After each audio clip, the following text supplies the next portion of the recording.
podcasts you love. From people you trust. This is Twit. Hi, this is Leo Laporte, and this is my Tech Guy podcast. The show originally aired on the Premier Networks on Sunday, October 27th, 2019. I'm going on vacation after this one. Rich DeMuro will be in for the next 2 weeks, and I'll be right back here mid-November. But meanwhile, you got a whole show ahead of you. This is episode 1639. Enjoy. The Tech Guy podcast is brought to you by Wasabi Hot Cloud Storage. Thinking about moving your data storage to the cloud? Wasabi is enterprise-class cloud storage at 1/5 the price of Amazon S3 and up to 6 times faster with no hidden fees for egress or API requests. Calculate your savings and try Wasabi with free unlimited storage for a month at wasabi.com, code TWIT. And by Lastpass, a personal password manager and identity solution for businesses all in one. You only need one master password, and LastPass remembers the rest. Visit lastpass.com/twit to learn more. And by Zapier. Zapier connects all your business software and handles the work for you, so you can focus on what matters most. Right now through November, go to zapier.com/techguy for your free 14-day trial. Well, hey, how are you today? Leo Laporte here. Yes, the Tech Guy. Time to talk about tech, computers, the internet, home theater, digital photography. We talk about smartphones. We talk about smart watches. This is the place. This is the place. If you're interested in tech, and don't forget, everything we talk about on the show is also posted on the web.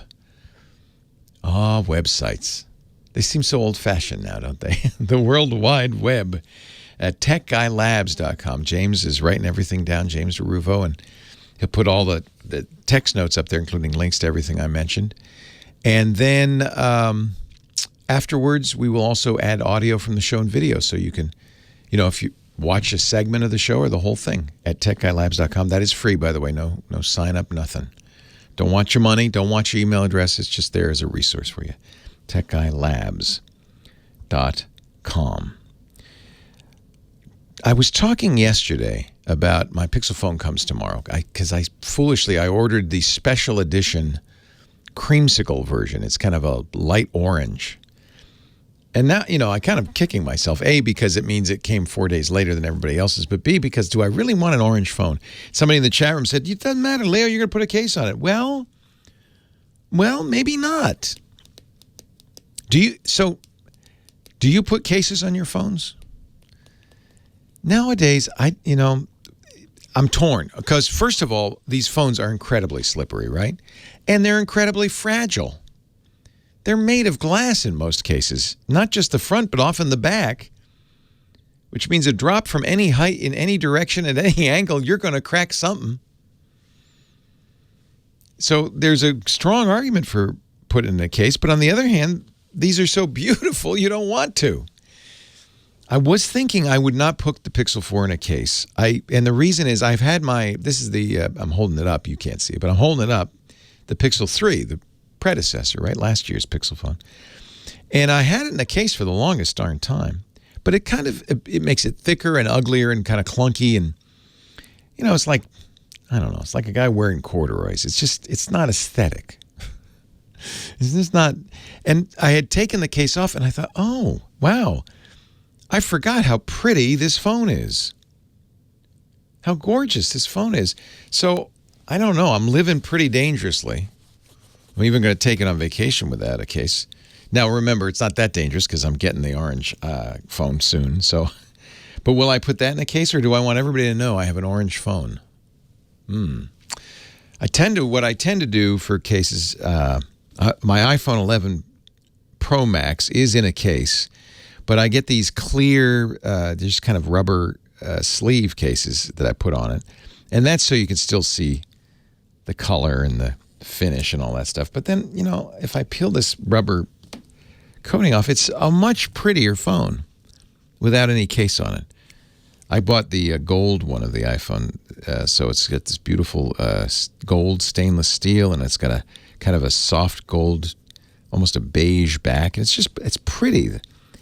Pretty in a way that even if you just put a clear case on it, you can't really tell. And the other thing I realized, for both the iPhone and the Pixel, they're really thin and light. You know, these companies spend so much energy making their phone thin and light. And then what do? We put them in a big, thick, clunky corduroy case. Might as well be corduroy. And you never know. And you forget that that's actually this work of art. I feel bad. Johnny Ive must just hate that. I know Johnny doesn't have a case, but on the other hand, he has an unlimited supply of iPhones. Yeah, hi, this is Johnny. I've dropped it again. Can you send me another dozen? I've run out. It's not a big deal for him. Do you put your phone in a case? I think people spend a lot of energy picking the case. The case says a lot about you. My wife, good example, she will not take the phone out of the house without an OtterBox on it. That's one of those cases you can drop from 50 feet. In fact, we did it. We got up on the roof of the building when we a couple of years ago and dropped, I think it was her phone I hope it was her phone, not mine, off the roof to see what would happen in an OtterBox, and it was good. Those cases, the really good ones, even have a door that you put over the top so that you can't see, because no matter what, if you've gotten a case, if the glass face is exposed, which it needs to be so you can use the phone, that's what will hit the rock when you drop it. Of course, right? Always, every time. I think she puts it in a case because of me. When we first met many moons ago, she was rocking a Blackberry Storm. Do you remember this phone? It was BlackBerry's at the time. I loved BlackBerry when they first came out. This is before the iPhone. They had the keyboard. It was a really nice phone. In fact, I had many BlackBerries until the iPhone. In 2007, when the iPhone came out, that was it for me and BlackBerries. But she kept using them. And BlackBerry kept struggling. The iPhone was killing them. Eventually did kill them.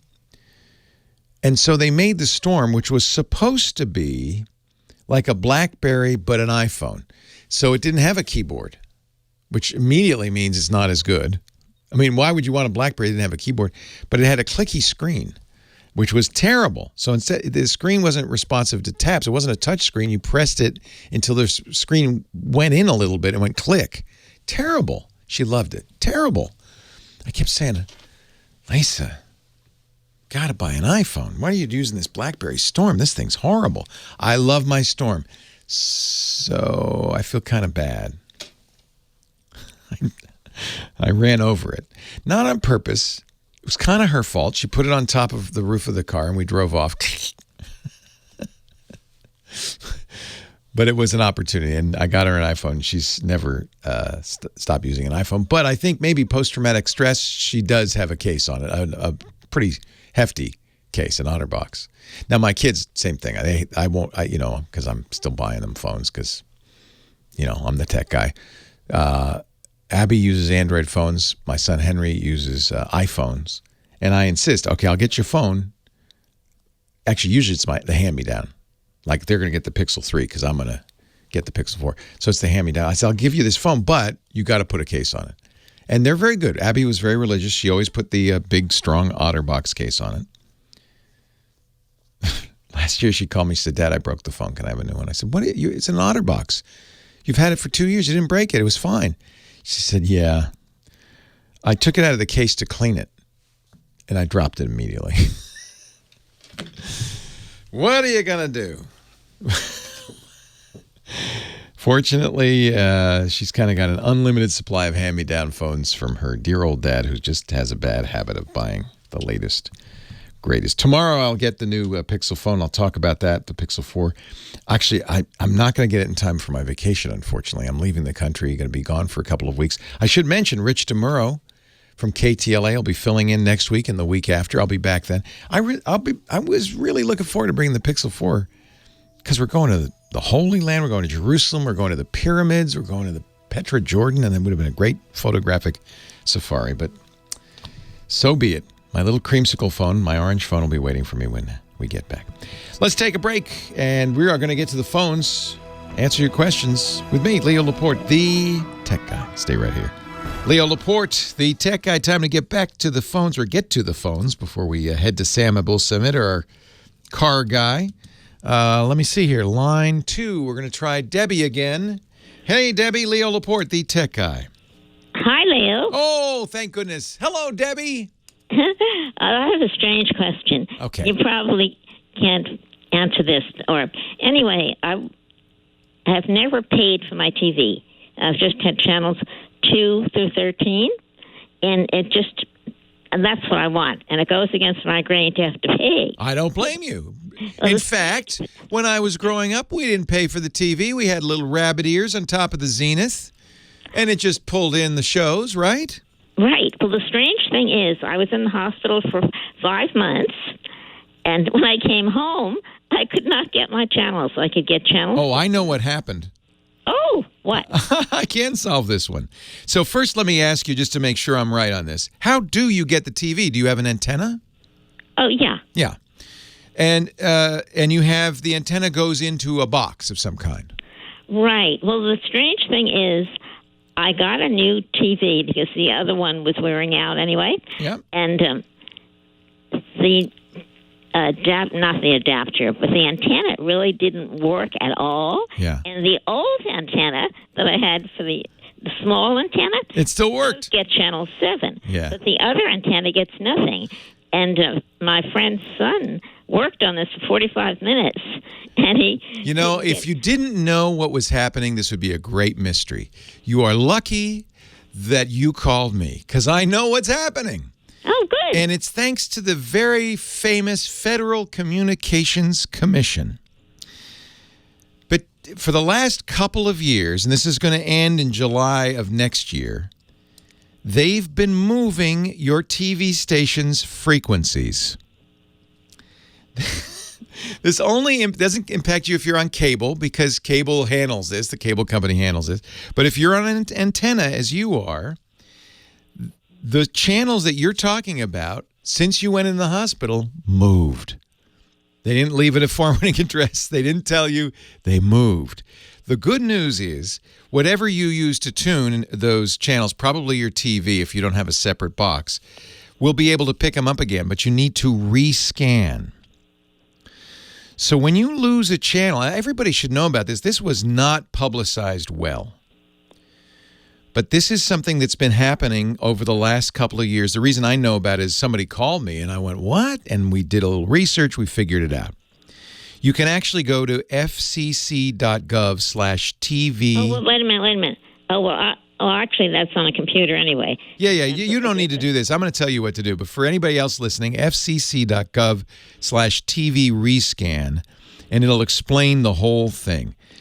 Basically, many over-the-air TV stations are going to be changing frequencies. The FCC's making them do this because they sold the frequencies to 5G high-speed wireless companies like AT&T, T-Mobile, Sprint, and Verizon. They sold it out from under them. This doesn't change the channel number. So Channel 7 still Channel 7. Eventually, by the way, Channel 7 will move too. They're all going to be done in July of next year.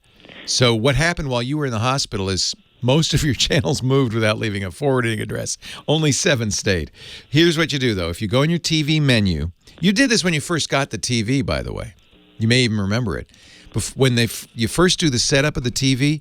Actually, somebody did it for me. Okay. My friend's son. You could figure this out. You're going to go in the menu. If probably the easiest thing to do would be to redo the setup. So look for the setup command, the first time setup command, and just redo it. What it does, and what your friend's kid did, was he pressed a button, and the TV then goes through the entire spectrum available to it on the antenna. And when it gets to a channel, it goes, oh, I see you, Channel 7. Oh, I see you, Channel 2. And it adds that frequency to its memory. So it knows when you go to Channel 4, that's the frequency. It's like the buttons on your radio. Remember those old buttons on your radio? In the car radio, when you'd press the button to go to, W. Oh, yeah. This is basically what it is. You had to do that manually in the old days. You'd tune the radio till you got it right. So, Leo, the fact that I wasn't home has nothing to do with it. Had nothing to do with it. This would have happened anyway. It happened to everybody in your area. In fact, it's happening to everybody in the country. Wow. Well, I'm in Glendale, and it's Armenia city, too. And like when I came back, I had 6 Armenian stations and Channel 7. And those haven't moved yet. well, they actually since then have moved some of the Armenian stations. Yeah, they've disappeared. Too. They're slowly disappearing. You have station rot. Well, actually, in July of 2020, I will get these back. But up until then, I will not get nothing. No. It's the other way around. By July of 2020, you'll have lost everything. The way to get it back now, right now, today, as soon as you get off this call, is to go to your TV, use the TV remote, open up the menu, and you're either looking for setup or rescan, because what you want to do is rescan the frequencies. This will not be the last time you do it. Some of those Armenian stations, should you choose to get them back, will move, and Channel 7 will move, and you'll have to do it again. Oh, okay. I don't speak Armenian, so You don't care about the Armenian stations, all right. But yeah, so it's you know what? FCC did not publicize this at all. And I guess the reason is there are very few people like you still getting over the air. Almost everybody's on cable now, right? And they don't have to worry about it. Right. So they could have done a better job telling us about this. It's ridiculous that you have to get home from the hospital. I'm sorry. By the way, are you feeling better? Oh, thank God I'm fine. That's a long stay. Wow. It was for a break, which took a long time to heal. Oh, thank goodness. Well, I'm glad you're feeling better. And you haven't got the bill yet or you'd be in a coma. No, I dealt with that already. Oh, man. 5 months in the hospital. That must cost more than a mansion in Malibu. My God. Well, after the insurance, it was $6,500. That's what the insurance didn't cover. Still a lot, but probably was 10 times that, right? Or 100 times that, yeah. Well, I'm glad you're feeling better, and that's what they did with your channels while you were gone. They moved them. But you're saying that somebody will be able to rescan this. You can do it. I have faith in you, Debbie. Well, tell me again. I'll just... Go turn on your TV. Look on your remote. On the TV remote, there's a menu button somewhere. Yeah. Press that. And then you're going to have to scroll around inside that menu till you find one of two things. Either setup or first-time setup. That's the thing that your friend did when you first got that TV. And if that would work fine, or rescan. There'll be a rescan setting somewhere in that menu because you want to rescan all the channels. So it's just either set up or rescan. Yeah, and you'll find it, and it'll take a half an hour. It'll go through the whole thing, and every once in a while you see, oh, I just found channel 2. Oh, I just found channel 5. And then by the time it's done, you'll be back to where you were, where you just go to channel 2, 5. It's like you're setting the buttons on that old car radio. Oh, okay. Well, thanks, Leo. My pleasure. I'm glad you called. Leo, why they didn't tell anybody about this? This is crazy. Leo Laporte, the Takeout. All right. It's time, ladies and gentlemen, for our car guy, Sam Abuelsamid. He is a principal researcher at Navigant Research and hosts a fabulous car podcast called Wheel Bearings at wheelbearings.media. Joins us each week. Today, he's doing his show from the back seat of a Lincoln. No, that's not a Lincoln. Actually, it's a Byton. What's a what? It's a Byton. A Byton.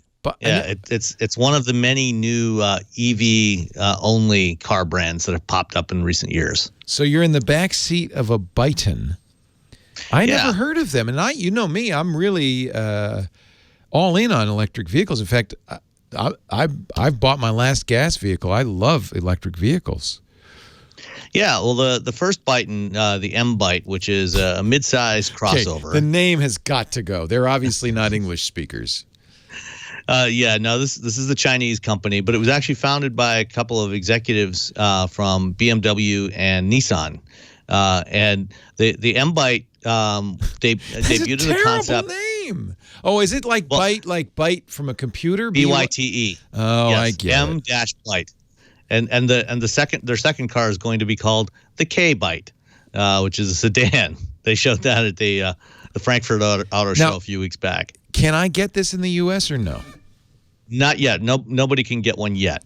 So the concept, the M-Byte concept, debuted at the 2018 CES and garnered a lot of attention. I mean, it's a pretty decent looking vehicle, but it really garnered attention for its interior, particularly the massive screen that it has. Yeah, I'm looking at your background. It not only has a massive screen in the front. Move your head. Does it go all the way across? Is that one thing? It is. Yep, it's a 48-inch display that spans the entire dashboard. It's not super tall. It's wide. It's not a touch screen. So it's kind of that's really weird. Kind of like the screen on Lisa's desk. Yes, very similar to that. My wife for some reason wants a giant wide screen on her. She's got a 38-inch monitor on her desk. All right, okay. Yeah. So I had a chance to... Does it use a mouse if you can't touch it? No, actually, it's sort of a touchpad interface. So I had a chance to go for a ride in one of their prototypes a couple of weeks ago in San Jose.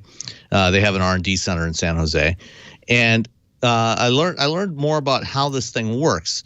And it's actually really interesting. When we first saw this thing last year, they didn't talk a whole lot about how the interface would work. And so it got a lot of criticism, justifiably so, because people were figuring, this giant, this massive touchscreen. You want to touch it. Insane. You want to touch it. Yeah, well, except you can't because it's too far away. Oh, that makes sense. So what they've done is, they've taken advantage of, because it's an EV, you don't have an engine up there, so they're able to move the bulkhead further away. And so you have this screen that spans across the top of the dashboard at the base of the windshield, and it's further away from you, which has a couple of advantages. Wait a minute, how far away? Is it more than arm's length away from you? Yes, yeah, it's more than arm's length. So you couldn't reach it if you wanted to. You'd have to lean forward to touch it. Right. Oh, weird. So the idea here is because it's farther away and it's right at the base of the windshield, it's closer to your normal line of sight when you're driving. Oh yeah. And because of that extra distance, you also don't have to refocus quite as much when you glance down at the screen. Oh, clever. When you have a screen that's close to you, your eyes have to refocus more. You got to go from far to near. Right, and there's more cognitive effort required for that, more time to adjust back again when you look back at the road. So this, by being further away, you don't have to refocus as much, and you don't have to look as far away from the road. So there's that. So the next question. Does that mean it has a big shelf in front of the screen? It does, yes. That's so weird. There's a Honda. Yeah. There's an electric Honda that does this too. Has a weird shelf. Yeah, the Honda. I forget what they call it now. I'd be so tempted to put called. stuff on that though, like books or coffee.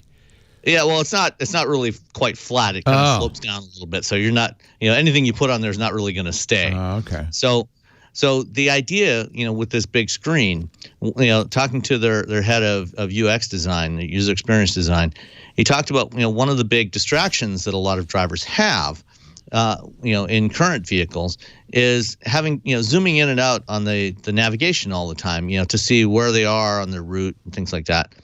And by having this big screen, you can show much more of the navigation map in the center of the screen, and basically show your entire route and see where you are, so you don't have to zoom in and out so much.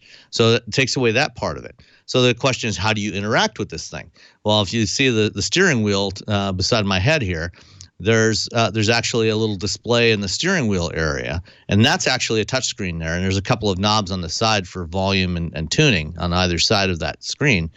But you have this, it's about a 6.5 inch display, touch display that's in the middle of the steering wheel, just above the airbag module. And the way it's designed is that part doesn't actually move. That's the photo from the original concept. The production version, the screen is actually a little bit smaller. Okay, I'm just looking at some pictures to fit the airbag. Yeah. Okay. Yeah, so that's from last year, the concept version.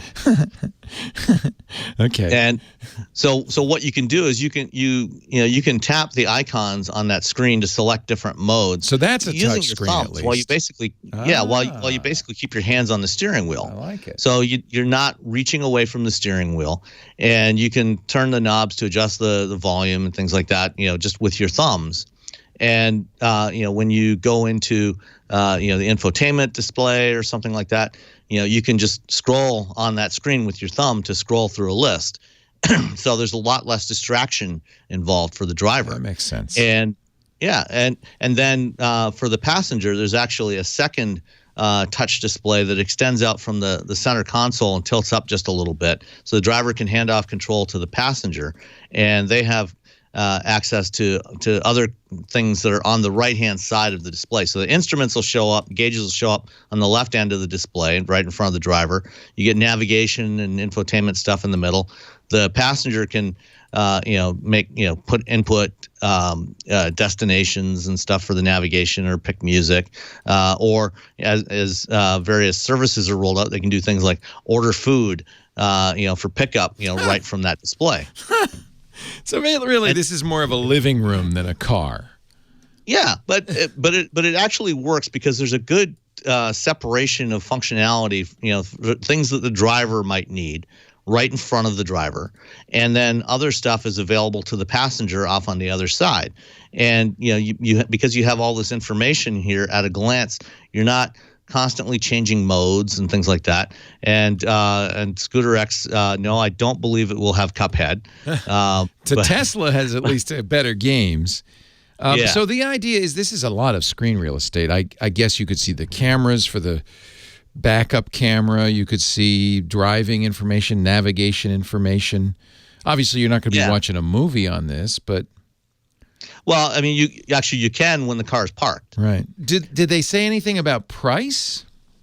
Yeah, so the base M-Byte should be starting under $50,000, so somewhere probably in the $45,000 range. So I mean, it's not not cheap, but it's not totally out of range. Is it made in China?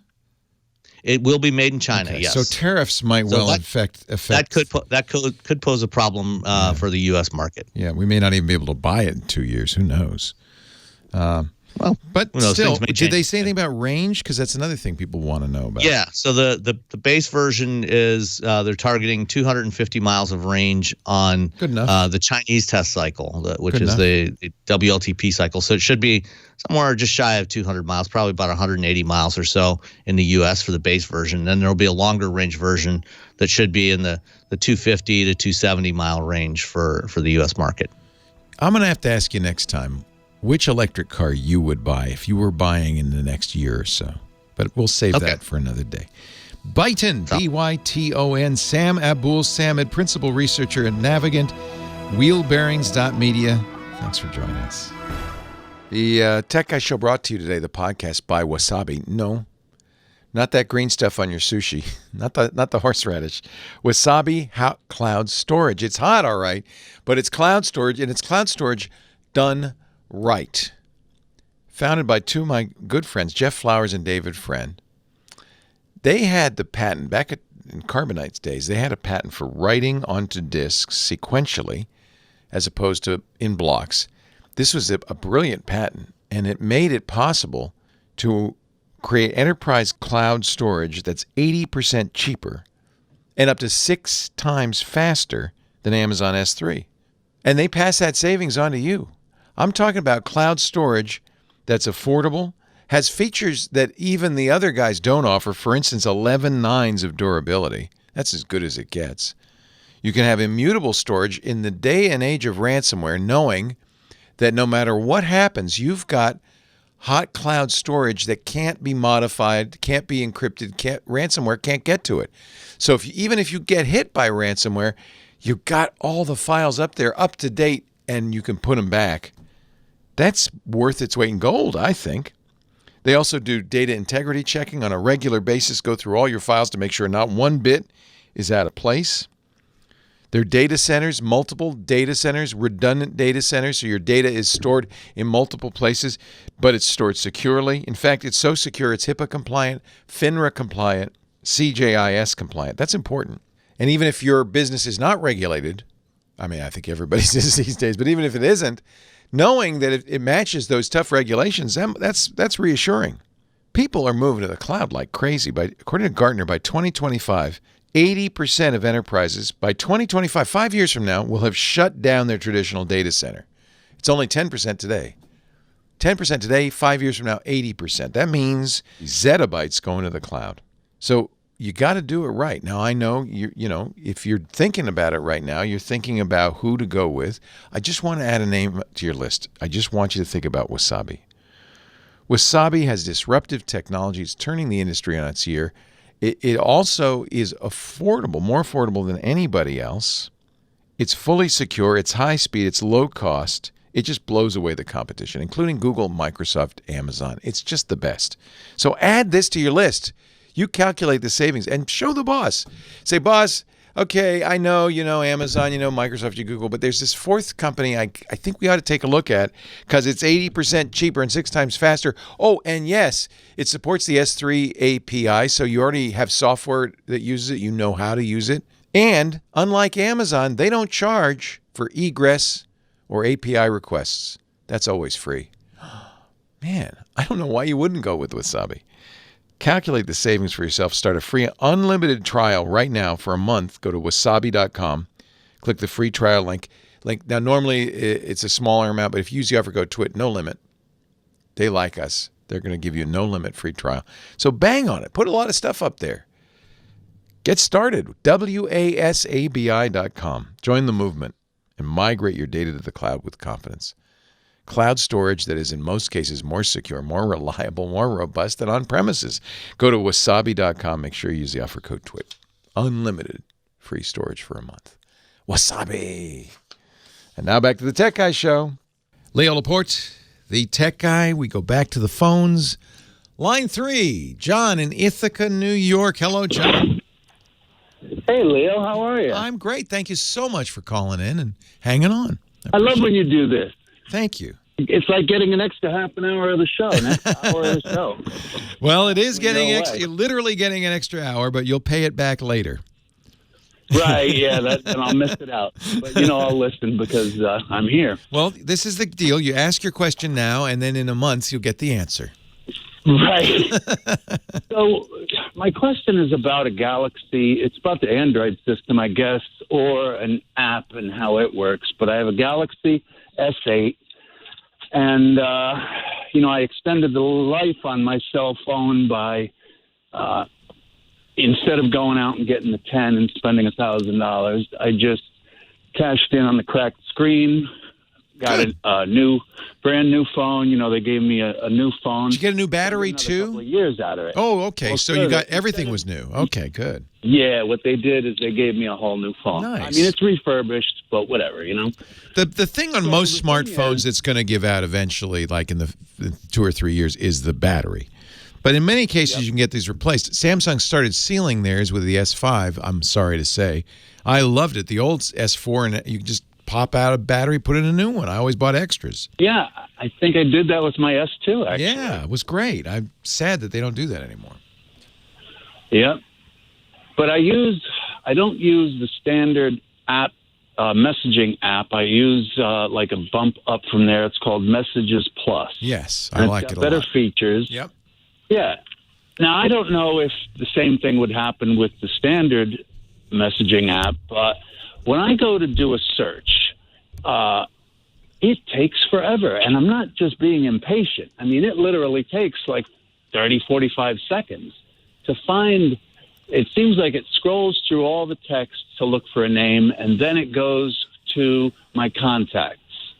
And So you mean lot a of search contacts in there. Messaging Plus or just a general search on the phone? No, it's a search in Messaging Let's Plus, say, yeah. Let's say somebody I texted a while ago, but it's been a while, and I don't feel like sitting there and Yeah. find them. So I just hit the little the little magnifying glass and type in the name, and it just blows my mind how long. Have you- the you've S8 been- is a fast phone. You've been saving every message for how many years? Well, there's that, and I do have the setting up to like 200 per person, or Yeah, you may have like literally gigabytes. Now, that doesn't mean it shouldn't be searched fast. It's completely possible to search a large database like that quickly, but it takes some skill and some indexing and so forth. And I'm not familiar enough with Messaging Plus to know if it's done that or not. So you're absolutely right. It could be a Messaging Plus problem. It's just not very fast. You're searching undoubtedly through gigabytes of data. And if it has to search manually, if it doesn't have an index, it doesn't have any way to speed up the search, it could easily take that long. I mean, that's not even that long. It could take longer than that. You know what, though? It's kind of fast when it goes through the text data. It seems the one that takes the longest is because then it jumps to contact. Interesting. So it really slows down when it gets to contacts. Huh. And I literally can just say, and I do. I give up. I close it out. I go to my contacts, scroll, That's faster. Sure. For Leo or whatever. So that's one test.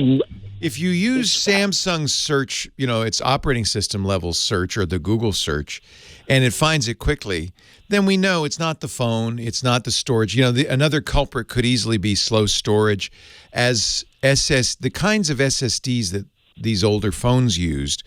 The latest phones are starting to use high quality faster storage, but the kind of SSDs, flash drives that were used in that phone would be prone to slowing down over time. It's something called trim, and they just slowed down over time. So it could be slow storage.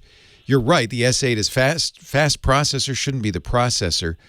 Could be slow storage, could be Messaging Plus, could be Messaging Plus's index of its own text database is good, but it doesn't do a good job interfacing with contacts. You can see it's a complicated ecosystem.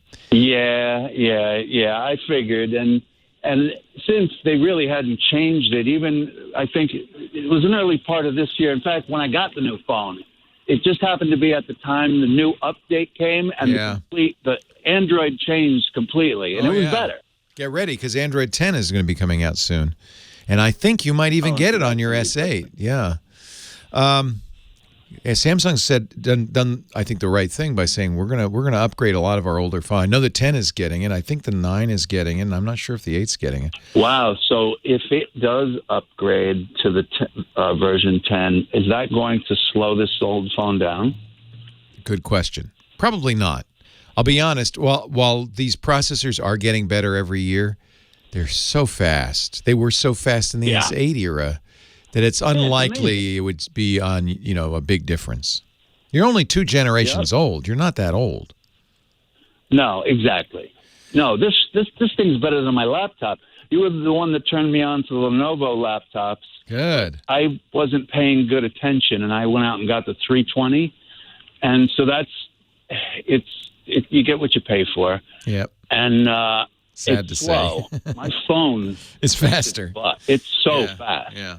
So then it probably it's likely that the storage is not the bottleneck. Who knows what Messaging Plus is doing, though? I mean, maybe they're not looking in the local database, but contacting the internet. I don't know what they're doing to get your contacts. It's interesting. That's where it really slows down. Next time they fix it. Yeah, and I understand you can't go to the stock app because you don't have all those messages in there. Although, in many cases, when you move from one messaging app to another, it will get the database and move it over. So what you might do is try some of the other third-party messaging apps or even Samsung's Android Messenger and just see if it says, oh, I see you have Messaging Plus. Can I move those messages over? Yep, that's exactly what it'll take everything because sometimes, there's job site photos that go with a text or this is what the problem is. You have a ton of data. You should look and see how much data you have on your phone from your messaging. I guarantee you at this point it's many gigabytes. That's a lot of data to search. So we are so spoiled nowadays. We forget that this is hard work. Yes, that's true. That is true. All right. I think maybe it could be Messaging Plus, so I would try. There are so many. This is one advantage Android has, is that you can have third-party programs be the default. Not unlike iPhone, where it's use ours or not. So there's Textra, which is very good. There's Pulse, which is very good. Really? Oh, I never heard of that. Pulse is excellent. That's from Clinker, who I think does some of the best software out there for Android. I forgot his first name. I'm sorry, but I think he's really a sharp coder. He does good stuff. And Pulse SMS, P-U-L-S-E. I'll tell you what, if Pulse isn't fast, then it's something else. Because Pulse is perhaps the best coded text messaging app out there. It's really nice. And so when I switch over to this different it should pick up everything. App, it'll pick up. Yeah. And you shouldn't lose anything either. In fact, I'm pretty sure with Messages Plus you could back it up. So I would back it up just in case. Oh, yeah, sure. Yeah. That's Yeah. right. That's what I can do. Yeah. Now, would I go into the settings of Pulse before I agree to use it and make sure that the default, it holds, like, say, 200 if that's what I really want? Oh, I would guess it does, but yeah, it might be worth checking. The big three are Textra, Pulse, and Messages Plus. I think Pulse is the best of the three. And it will certainly do everything any of the others would do. I'd take a look at that. Leo Laporte, the tech guy. Well, hey, how are you today? Leo Laporte here, the tech guy. This is the show where we talk about all the tech, anything with a chip in it, computers, the internet. Well, the internet doesn't have chips in it. It runs on chips. Does that count? Home theater. There's a chip in your stereo. There's a chip in your TV. Digital watches, smartphones, all that stuff. 8888 Ask Leo. That's the phone number if you want to talk tech with me. I'm going back to line 4 to Victor, Montana, where George is hanging his hat today. Hello, George. Hey, Leo. How's it going? It's going well. How are you? Oh, it could be better, but I'm living. Are you living? Well, that's all that matters. Montana's beautiful, beautiful area. Do you fish? Yeah, it's pretty good right now. Are you a fisher? Yeah, I am. Yeah. I am. You have to be if you live in Montana. That's just part of the deal. Yeah. Up there in Big Sky Country. What can I do for you? Okay, my wife, she updated her phone. It's an iPhone. Yeah. To the, I guess, 13.2 or 4, whatever it is. 13.1.2. Yeah, and what happened? Last time I checked. Her phone crashed. Uh-oh.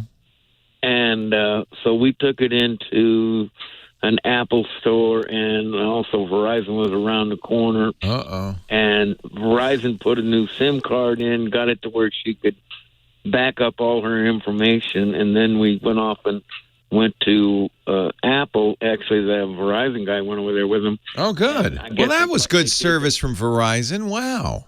Yeah, and they did a nuke thing. They said they on the phone where they wiped out all the software or something like that. It's called. They probably did what's called a DFU, but I think nuking it from the air is probably it's a device firmware upgrade, and it's a way to take the phone and kind of bring it back to factory fresh. Yeah, that's what they said they were doing, and so then she came home and she got on iCloud to reinstall all the contacts, all the information. Yes. Everything went pretty good until it got down a ways with the apps, and it stopped. A lot of the apps didn't download. Anybody who gets a new phone will have a similar experience where you're restoring your phone from the cloud. Apple re-downloads the apps, but I've seen this happen myself. It just kind of sits there, and some will say updating, some will say waiting. Nobody's going anywhere. My best advice is turn the phone off and on again, and usually that's enough to kind of kick them. So you know how you turn. Now, I don't mean turn the screen off, but I mean actually turn the phone off, which means you're going to press the on-off button on the right and the volume up button on the left, and you'll see it'll say slide to power off. You're going to slide it over. That'll turn it off. And then just press the on-off button again, and it'll turn it back on. You can see a little white apple as it boots up. Usually, in my experience, that's enough to kind of kickstart it. Oh, okay, because she hasn't tried that, I'm sure. And she was worried that because she's leaving the phone connected to Wi-Fi, thinking that's the problem, No, you want it to, because that's the fastest. I don't know. I've seen this happen. It's happened to me many times. I've seen it happen many times, and I don't know why, but it just seems like... My guess is it's trying to download one app, and of course, until it gets that app, it's not going to do anything else. And so everything else is waiting. And for one reason or another, that one app is just stuck. But turning it off and on again is usually all it takes. There is a way to prioritize apps. If you tap them once, it'll switch from updating to waiting, and tap it again, it'll go back to updating. And sometimes that's enough to say, no, you next. So you can reorder the order, but the first thing I do is turn it all the way off and on the way and back on again. Okay, and other than that, she can sit there and because it says prioritize or something like that. Yeah, it'll take a while, but it shouldn't. How long has she been waiting? 2 days. Yeah, it shouldn't take 2 days. It should take a couple hours. Okay. Yeah. It also may be that your internet, briefly glitched and the phone never got going again. There's a lot. I am not sure why this happens, but boy, it does. So fear not. So she's not by herself with that. She is not alone. Sometimes that's enough just to know you're not alone, isn't it?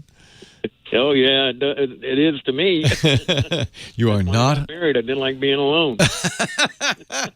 Neither of you are alone. You're in beautiful Big Sky country. Thank you, George.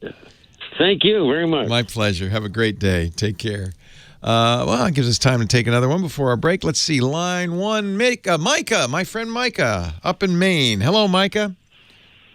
Hi, Leo. It's great to talk to you. And now that you have a Micah on your staff, every time you say his name on the air, I turn around. What? Who me? Not a lot of Micahs around.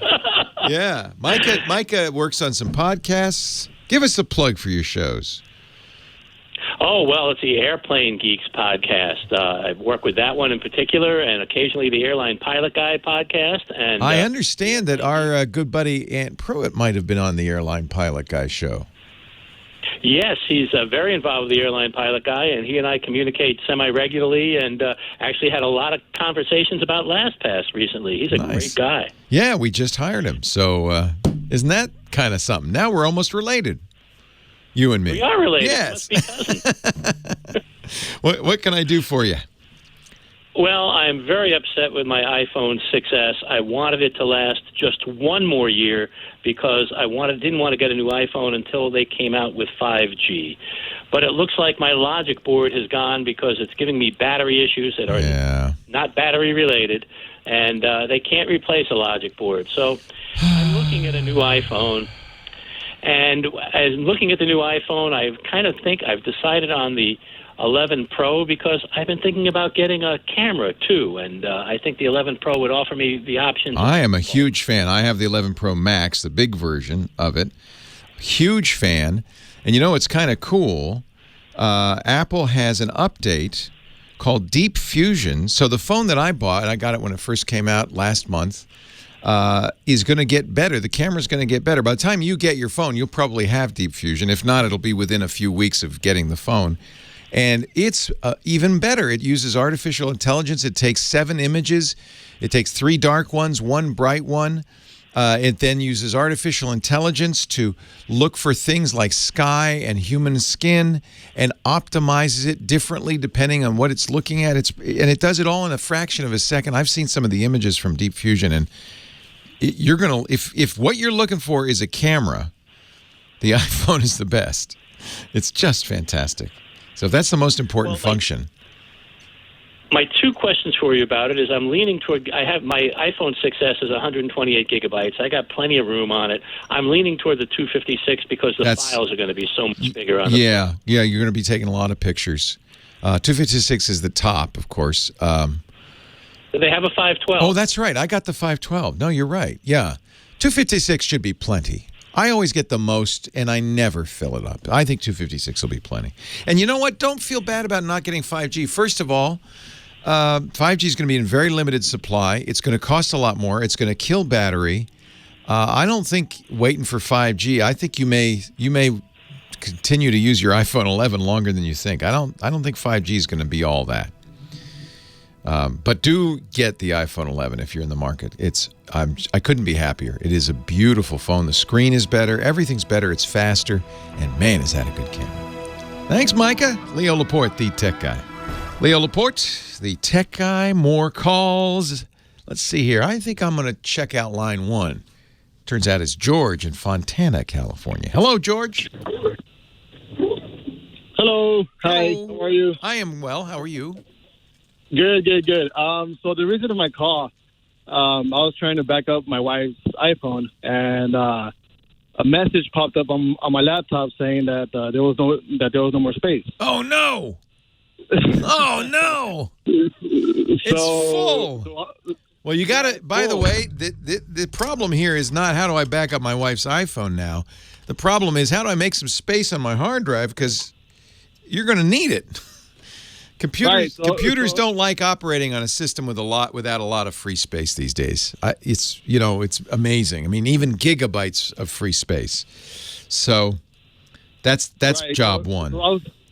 So I was trying. So my question for you is, can I back it up to an external hard drive? No. You can only back it up to iTunes. So are you Windows or Mac? Windows. Okay. So what I would do, if I were you, is figure out what's taking up so much space on that hard drive. I bet you there's stuff you don't need on there. There's a really good free program called Windirstat, WINDIRSTAT. It's free. I hope if you have enough room to download it, do that. It's not very big. If you're that full, you might not even be able to download that. But if you can, it'll give what it does, which I really love. It's specifically for this. It shows you in colored graphical blocks what's taking up all the space. And you'll see, like, there'll be a big red block. Oh, my, what is that? Oh, those are movies or whatever. And you'll see what's taking up all the space. Then you have to make the decision, can I get rid of it or can I move it off? The best thing to do is to get an external hard drive. Do you have one? Yeah. I got one. And the easiest thing to do, move some stuff off the internal hard drive to that external drive. If it's pictures or movies, that's easy to do. You can tell iTunes where its data lives. And you could tell it was an external drive. The problem with that is that's where all the music's going to go. That's where everything's going to go, not just the iPhone backups. And when you do that, you better not disconnect that drive ever, or iTunes is going to get very confused. Oh, okay. You see what I'm saying? Right. It'd be better to take stuff that's not nobody's dependent on. Do you put DVDs on your hard drive or? Yeah, it's mainly just pictures and videos. Videos. Yeah, videos will fill up. Videos will fill up a hard drive quick. Yeah. The other thing is, how big is your hard drive? Do you know? I got a pretty old laptop. Oh, okay. It's big. It's small then. Yeah. Yeah. It's kind of embarrassing to say, but yeah, it's all right. Old laptop, it's all right. I'm like a doctor. You can tell me anything. No, I don't. I don't need to know. You could put a bigger drive in it. The problem is laptops are hard to put drives in, and you don't want to mess with it. Get an external drive. Copy the movies somewhere else. Mm-hmm. And take them off the internal drive, and then you'll be able to do the backup. Is she getting a new iPhone? Is that what's going on? Yeah, well, we're trying to repair it to get a new iPhone. Oh, good. So she has a cracked screen, and she has a booking, like the camera's not focusing. Yeah, it's time to get a new iPhone. Yeah. Yeah. Your timing is excellent, though. Whenever Apple releases new phones, doesn't just mean you can get a new phone, the newest version. You can also get a better deal on the older versions. Mm-hmm. So they're selling even the iPhone 8 now, and that price is pretty low, relatively low for an iPhone. So there are some excellent choices out there, and those are brand new phones if you get them from Apple. So I think you're doing exactly the right thing. Back up the phone if you can, because then when you get the new phone, you can restore from the backup. And then all will be well. There's one other thing you could do. Maybe the easiest, it's not free, is to buy enough iCloud storage to back up the phone to the iCloud. So that's what I'm doing right now. Good. So I got storage, so I'm doing it through Wi-Fi at home, and I don't know if it's normal or not, but this is the first time I'm ever doing it because I've always done it through iTunes. Right. Right now, the phone says it's going to take about a day to back it up. It takes a while because it's uploading to the cloud. Yeah. But the good news is this is how Apple wants you to do it from now on. And so the good news is, and this is how I do it from now on. It used to be that you're doing exactly what everybody does. You get a USB cable, you connect to the computer, you open iTunes, you back it up, it sits there. But that's really, Apple doesn't want you to have to do that. Because honestly, they don't even think anybody should have a computer anymore. You should only have phones and tablets. So really what they want you to do is pay for iCloud. Generally, depending on how big the phone is, if you pay 99 cents a month, you're going to get 50 gigabytes. $2.99 a month, you're going to get 200 gigabytes. Easily enough for any phone to back up. And then it makes it really easy when you get the new phone. You just say restore. And that's it. As long as you're on a fast Wi-Fi connection, you just, maybe go to bed, and in the morning, it's all like the old phone was, including all the passwords and everything. So backing up to iCloud is the easiest thing to do. the only thing, we got to be stuck at home for like a day, right? Cause yeah, she can't. Well, she's not taking that phone around, is she? Is it? She can use it still. Yeah, we can still use it, but I mean, do it overnight. Do it overnight. Start over again. You know what? It won't have lost everything you've done so far, by the way. Okay. Yeah. You could stop it. You don't even have to stop it. You can go out, walk around. It'll stop because it says, well, I don't see any internet. Or, I can't do it right now. I'm not on the Wi-Fi. Then when you get home, it'll resume. It'll go overnight. It'll be done. That's easily the best way to do it. That's how Apple really wants everybody to do it from now on. Okay, great. That sounds good. All right. Have a good day. You're a nice husband helping your wife get her new phone. Good for you. Do you get a new phone? No, I don't get the new iPhone 11. She gets it. Oh, man. That's a really good husband. You should get some special treatment because of that. You tell her I said so. She extra kisses. Okay? I get food on the table. You can put your feet on the table, George, anytime. That's right. Oh, food. Oh, yeah, food or feet. Doesn't matter. Thank you, George. Great. Thank you. Appreciate it. Thank you. Yeah, Apple kind of realizes this is old school to have to connect the phone via a cable to a computer running iTunes to back up the phone. There is certainly something to be said for that. Now the backup is yours. It's on your hard drive. You've got it. If you do it encrypted. You have to remember your password. Use a good password or put it in your password manager and remember it. But then it remembers passwords, settings, everything. And, when I got the new iPhone 11 last week, I had kind of promised myself, I'm going to do it from scratch. I'm not going to restore anything. I'm going to start from scratch. About 2 hours later, I'm sweating. My eyes are bleary.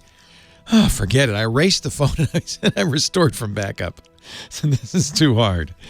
And I think that's a fine way to do it. I had it in the cloud, so it was fast and easy. That's definitely the way to do it. Leo Laporte, the tech guy. We're going to take a break, come back. More of your calls coming up. You stay right here. As always, the Tech Guy podcast brought to you by Lastpass. I started using it, I think probably day one. I've been using it for 10 years. I trust Lastpass with everything in my life. I use Lastpass Family. That makes it easy for me to share the passwords for home accounts and stuff with my wife. She's also my emergency access. This is a really nice feature of Lastpass Family. You can say somebody, in this case, it's my wife, but also my daughter.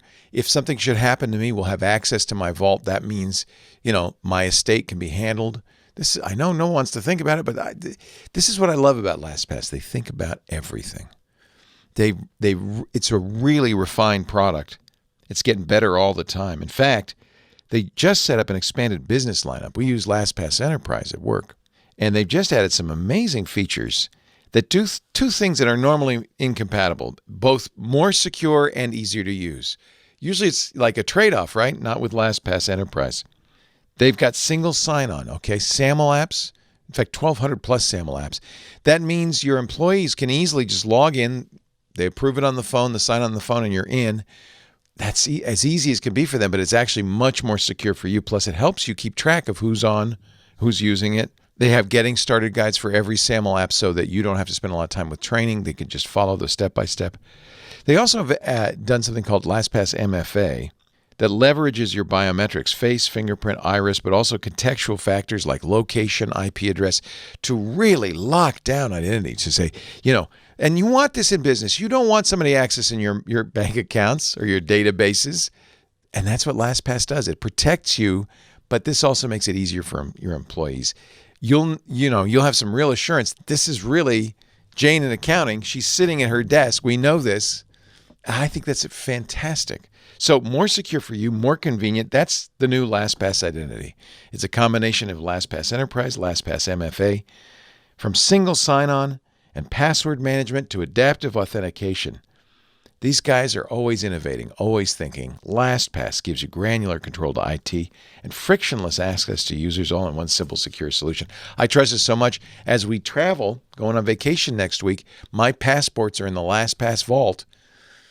It's a safe place for them to be, but if I lose my passport, I can just pop it open. Actually, I keep everything in there, Social Security numbers, driver's license, because I know it's safe inside LastPass. It's my most trusted encrypted storage. And I love the security challenge feature where they can, I do this periodically, make sure my passwords haven't been breached, they're not duplicated, they're strong enough. It gives me a grade. I can easily fix the ones that are broken.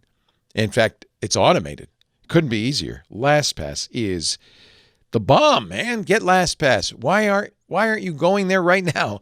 Go to LastPass.com/twit. Find out how they can help you, whether it's LastPass Premium for individuals, LastPass Families, that's what I use at home, or LastPass Enterprise, that's what we use here at work.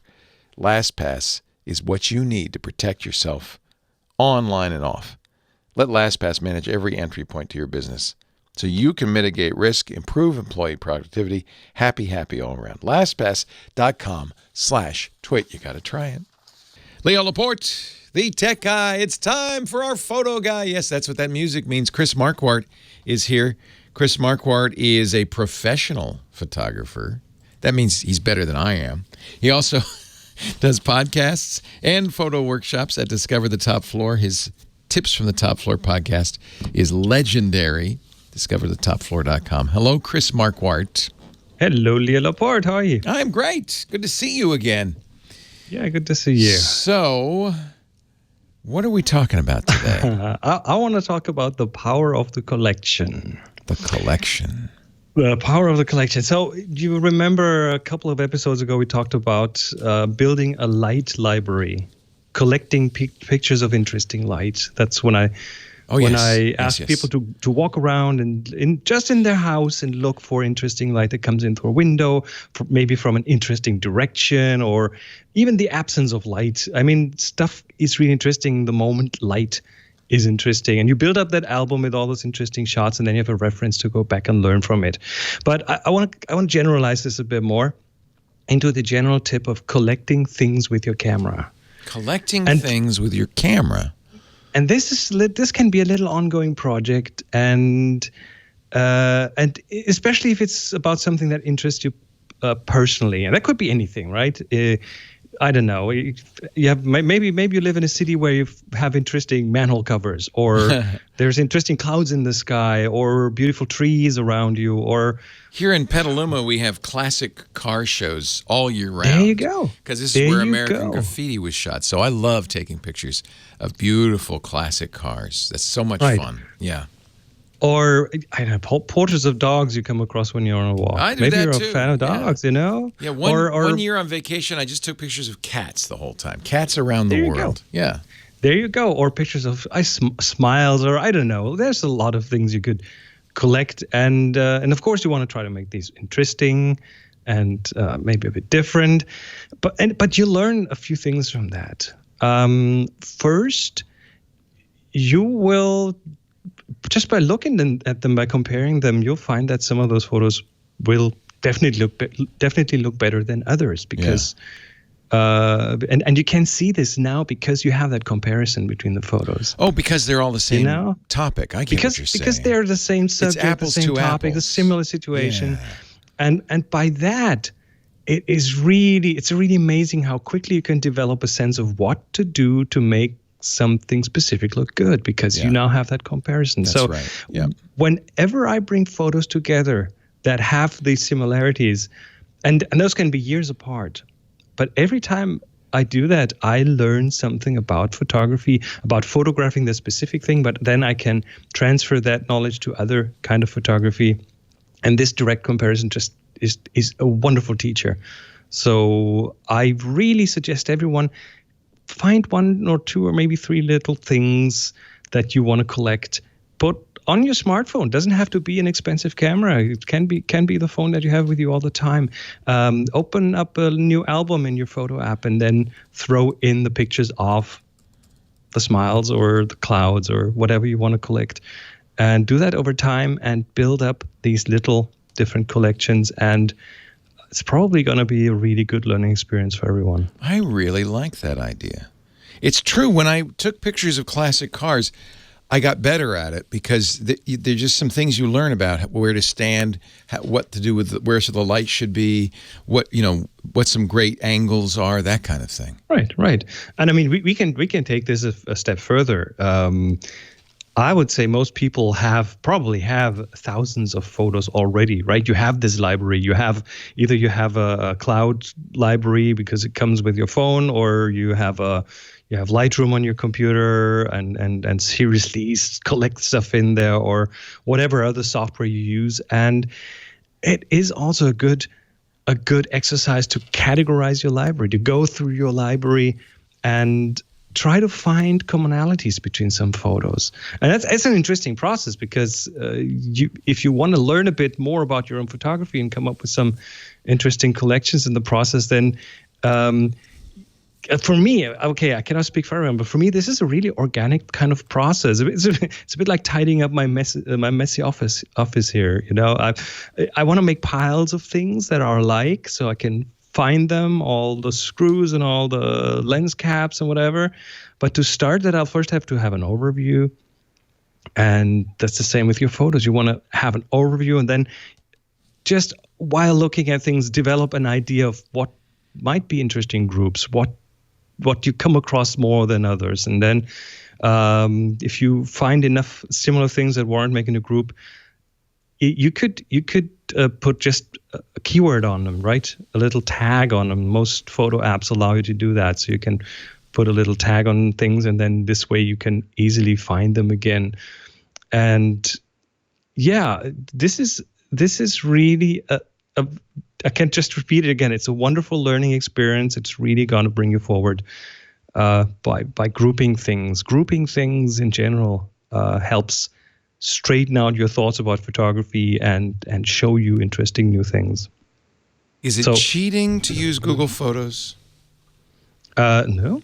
Because it does it kind of automatically. It does some of that for you. That's true. I mean, of course, it takes a bit away from let's say, the learning opportunity if you're not doing it yourself. So yeah, because for instance, I'm here in my photos, and if I wanted to say, let me get a lot of pictures that show the color blue, I just type in blue, and now I have about 60,000 photos on Google Photos, and it's just going to give me a bunch of photos where the color blue is predominant, right? It's very true, but of course, one thing you will still see is similar photos next to each other, so you will still see those differences. Yeah. The other thing that you will probably not learn this way is to find what are the areas that are interesting for you. It's kind of cheating.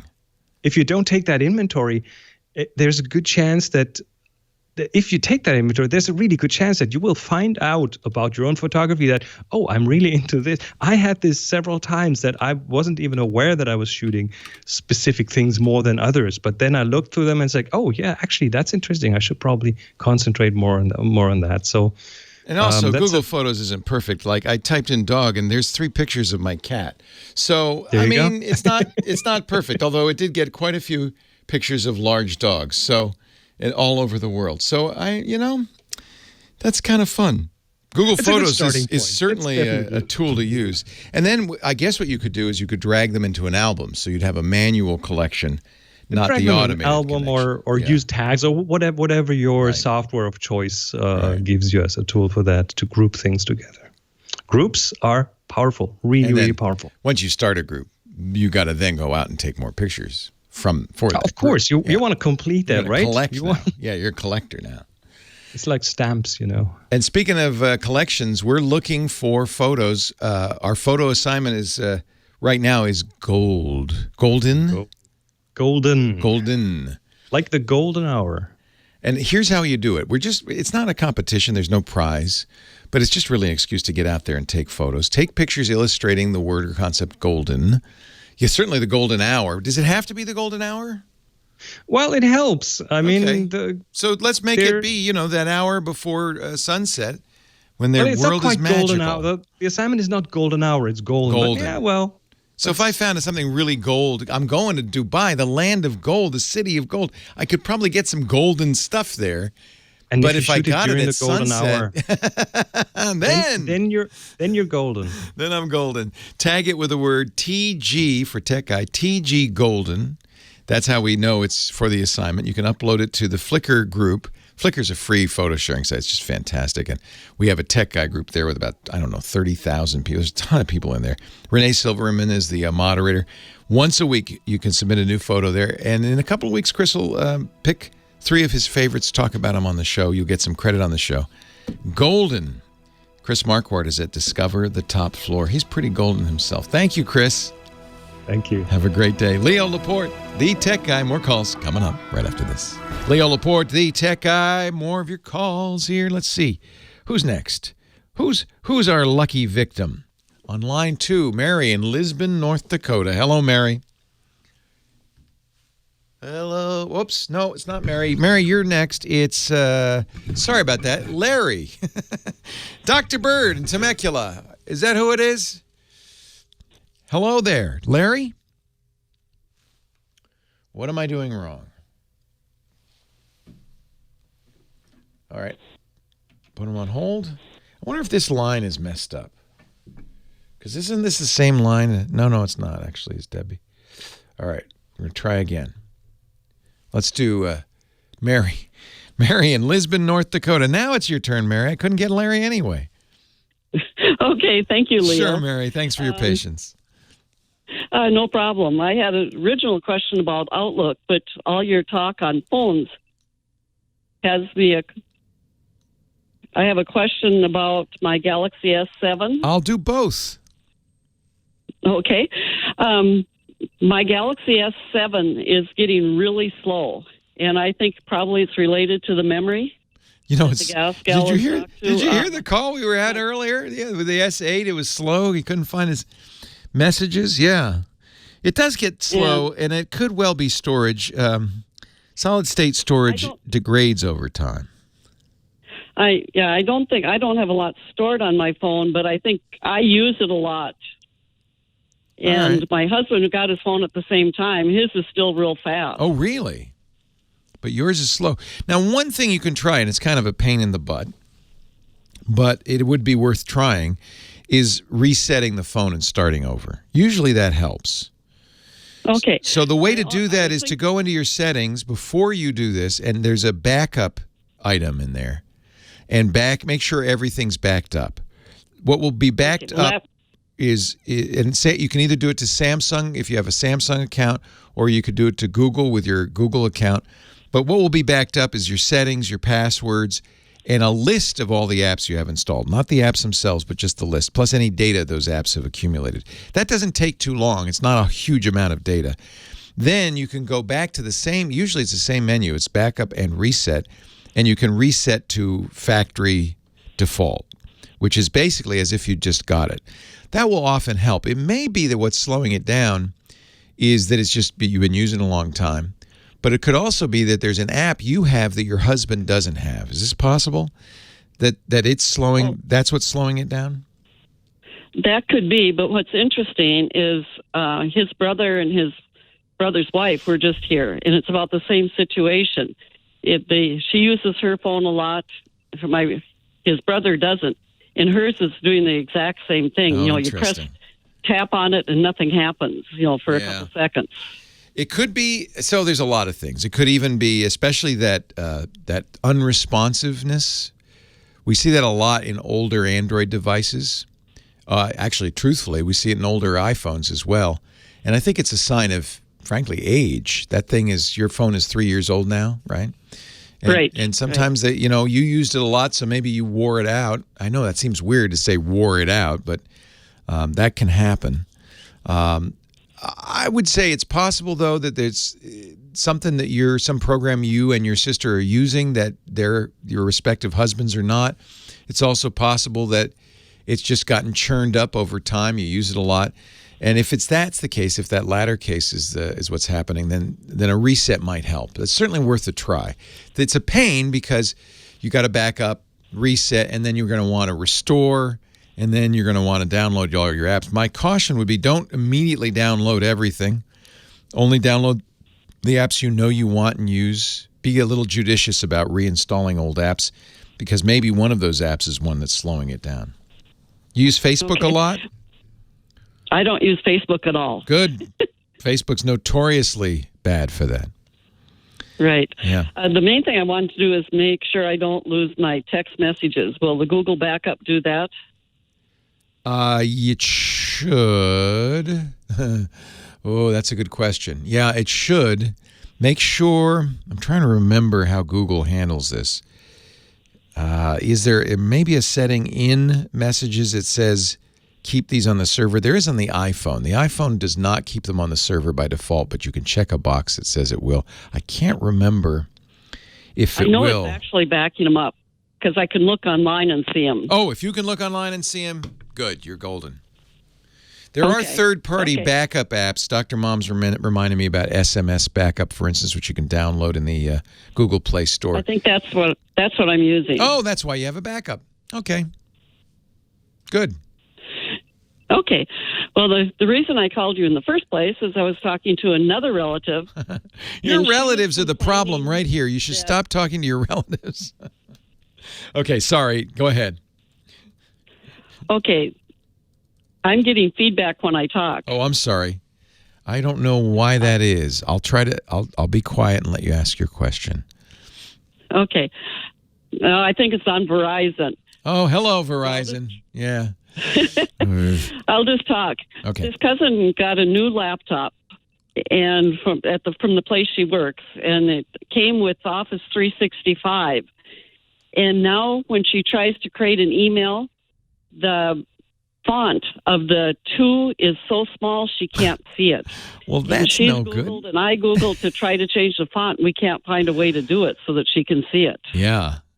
So this is on the Outlook app on Android, or no? You said Office 365, no. so it's on her desktop. Office 365 on the computer. On the desktop. Okay. Right. So there's a couple of things you can do. You can change the font and sometimes that helps a lot. No, you can't.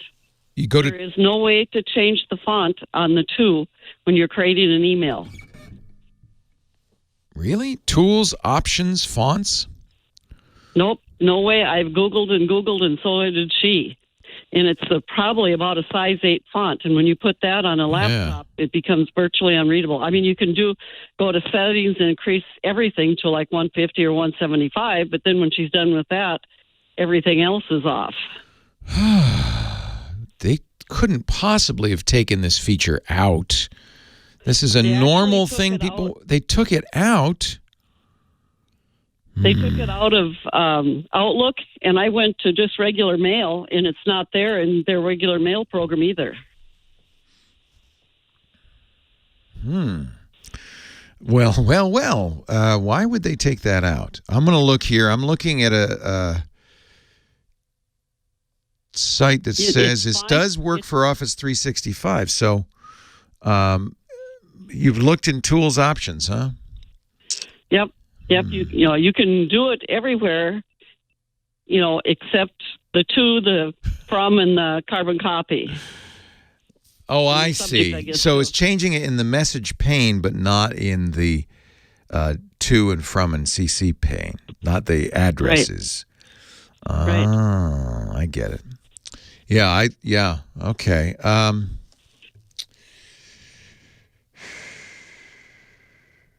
Looking at the chat room to see if they have any suggestions. That's what I was hoping. Maybe somebody had an idea. Very weird. I don't have Office 365 Outlook in front of me, so I can't play with it. It looks like you can change the fonts, which I think would help. The default font, file, options, mail, stationary fonts. But you're saying that doesn't change anything in those 2 fields. Nope. Well, you can change the overall zoom on the screen. Maybe that's the thing to do, and do that globally for settings. 8-point font is impossible. I don't blame her for not being happy about this. It's impossible to read 8-point font. You know what? You got me. I don't know the answer to this question. Can't keep listening or look on our webpage. We're just going to have to see if somebody can help you out here. Weird. Leo Laporte, the tech guy.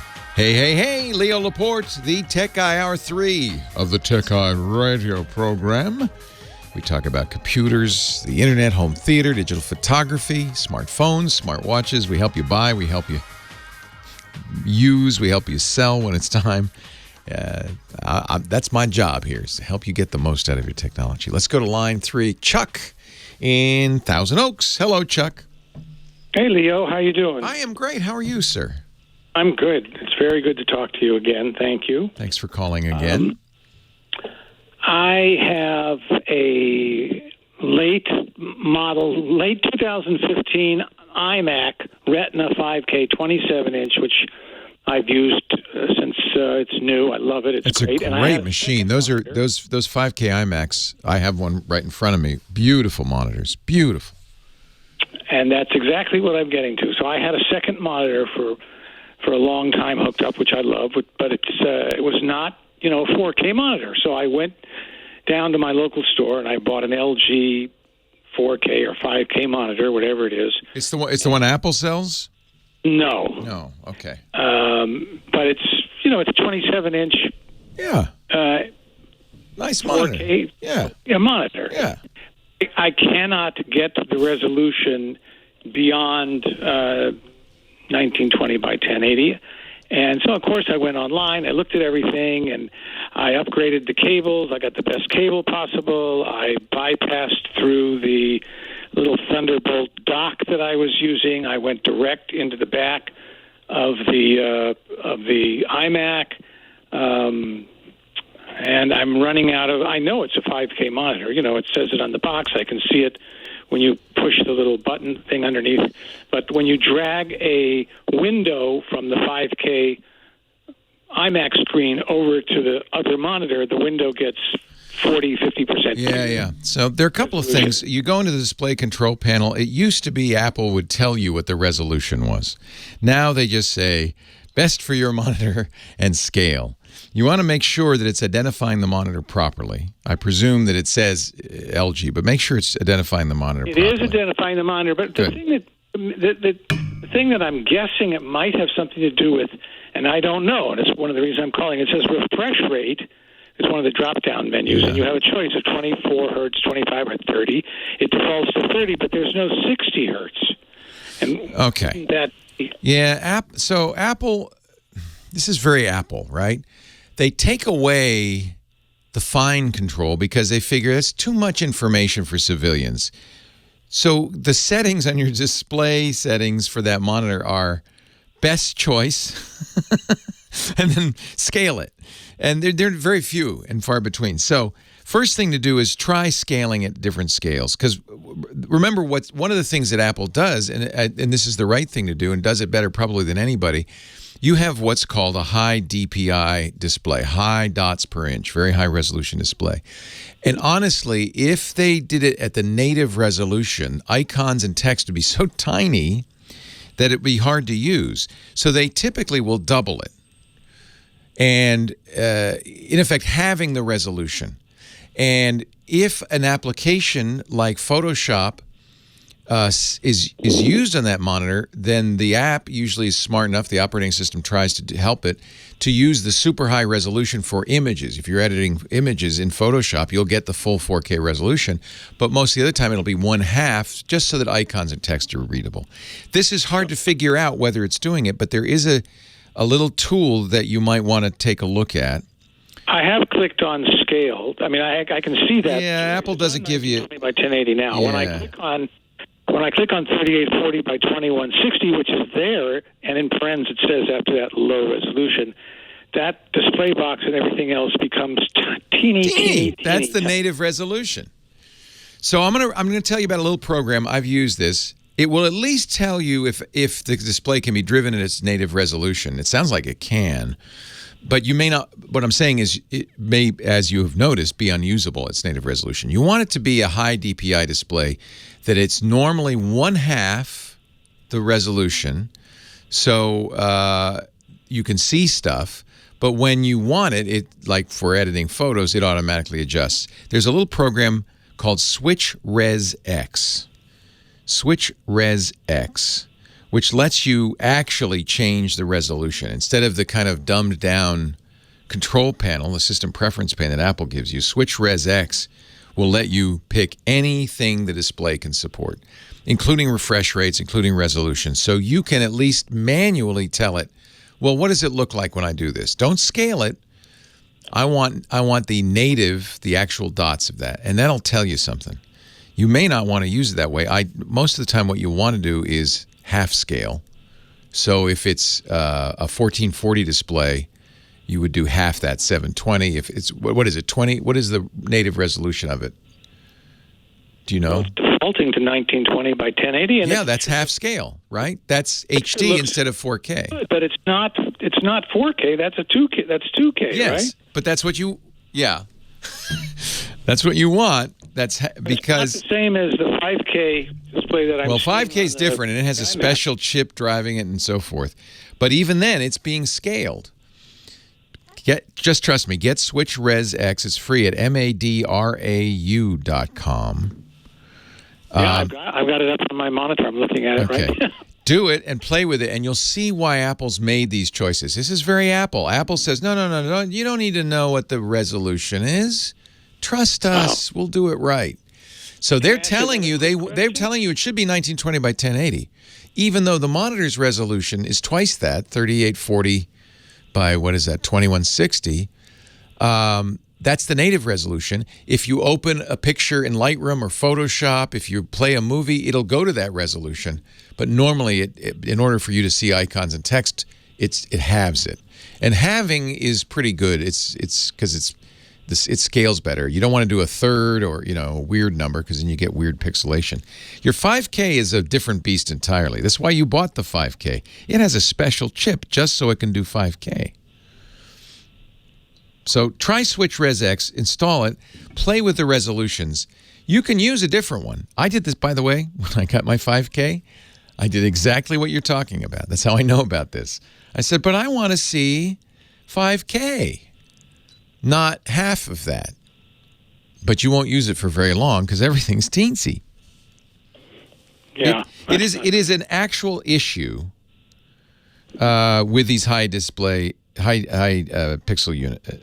pixels displays, these high DPI displays. It's something you and not all operating systems do it very well. Apple tries to hide the details and just do it okay. So, but with Switch Res, you can pick whatever you want. See how you like it. Sounds great. Yeah, yeah, go ahead. Another quickie? Sure. I have a online web series that I do. Nice. And my biggest issue is getting eyeballs, SEO. Well, tell me what it is. We'll get you some eyeballs. It's great. It's called WestDoc Online, WestDoc online.com. What do you talk about?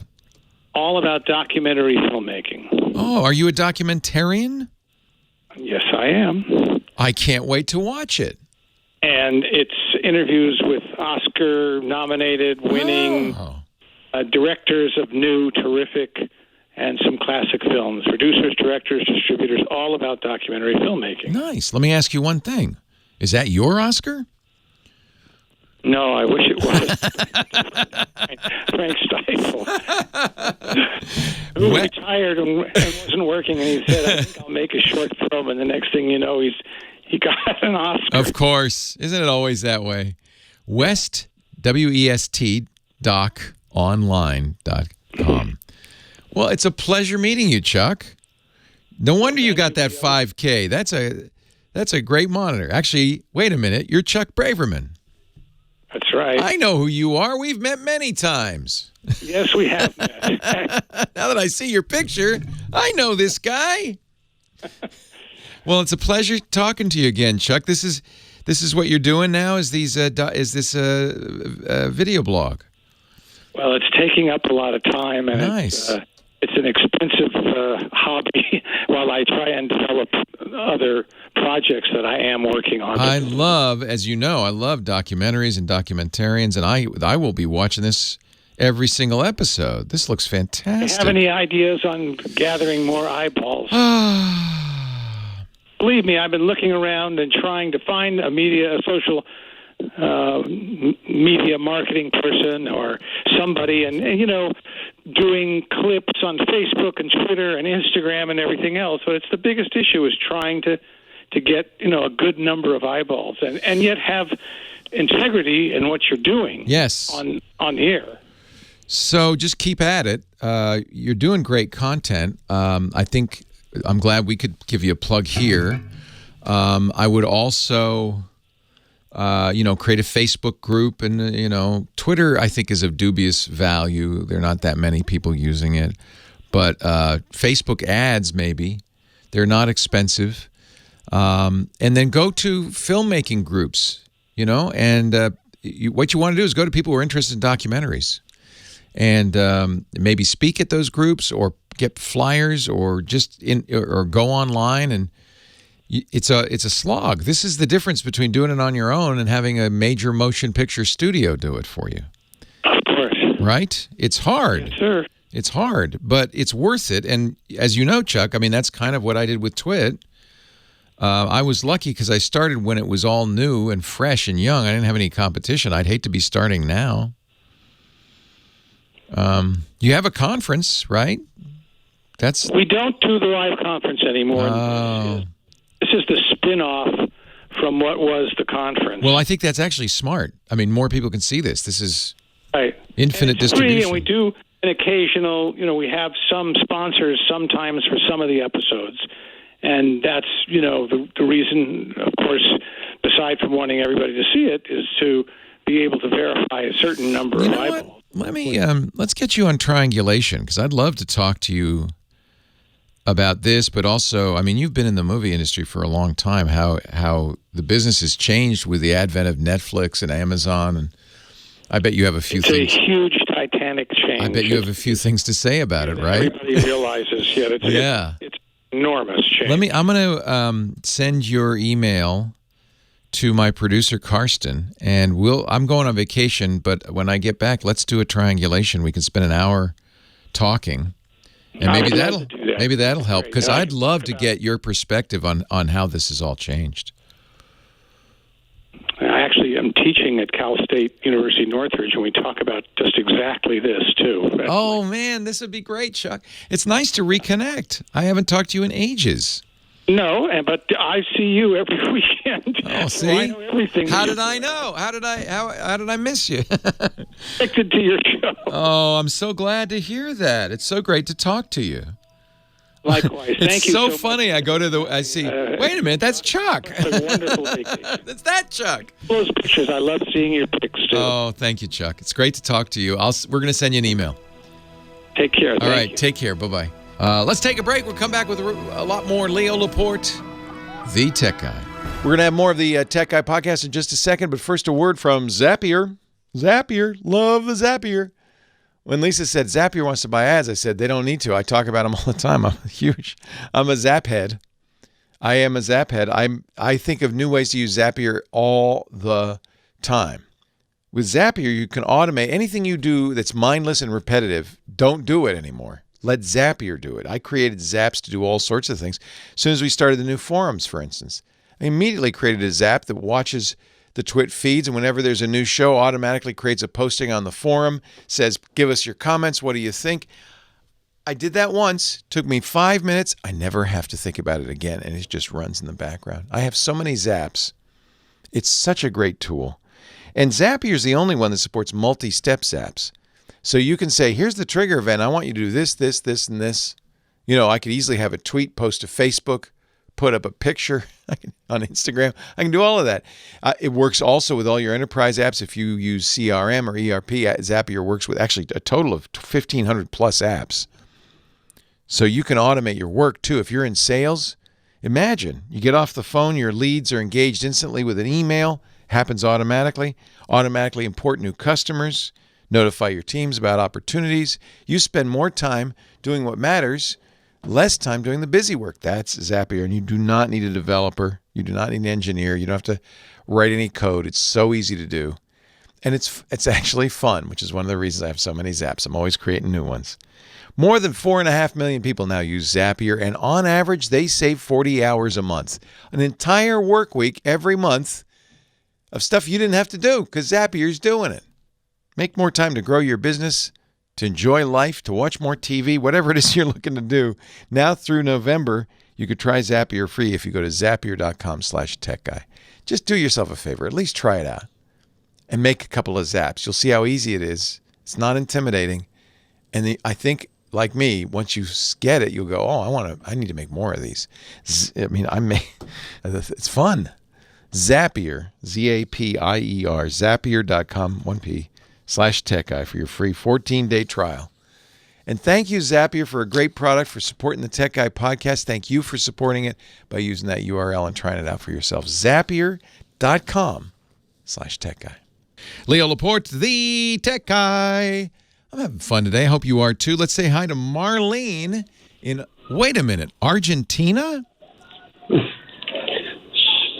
Hey, Leo. Oh, it's Martine, not Marlene. Hi, Martine. Yes, it's Martine. How you doing? I'm well. Are you in, where are you in Argentina? Buenos Aires. Buenos Aires. I love Buenos Aires. I'm going to come there right now and have some proboleto with you. Yeah, I know you've been here. I've been a long-time listener in the times that you've been on the cottage. And maybe get a nice steak. The house. I love Buenos Aires. Well, it's nice to talk to you, Martine. Nice. Okay. What can I do for you? Okay, I have this problem. I have a lot of pictures in my Google Photos. And Google, they like to close things and do weird things. And I want to make a backup of that. Completely reasonable. I have to say, if Google closed Google Photos, they might as well close the door on Google. There would be so many irate users. That's, of all the things Google does, well, maybe search would be the last thing, but Google Photos will be the second to last to shut down. However, you're absolutely right. You shouldn't trust anything to be your sole one and only backup. The beauty of Google, is they have something called Takeout. Are you familiar with Google Takeout? No. So this is going to solve your entire problem. There are third-party services you can use if you want that will back up your Google Cloud, but Google makes this available. If you go to takeout.google.com, takeout.google.com. This goes back quite a few years. Google, by the way, happy 21st birthday, Google. Google can now drink.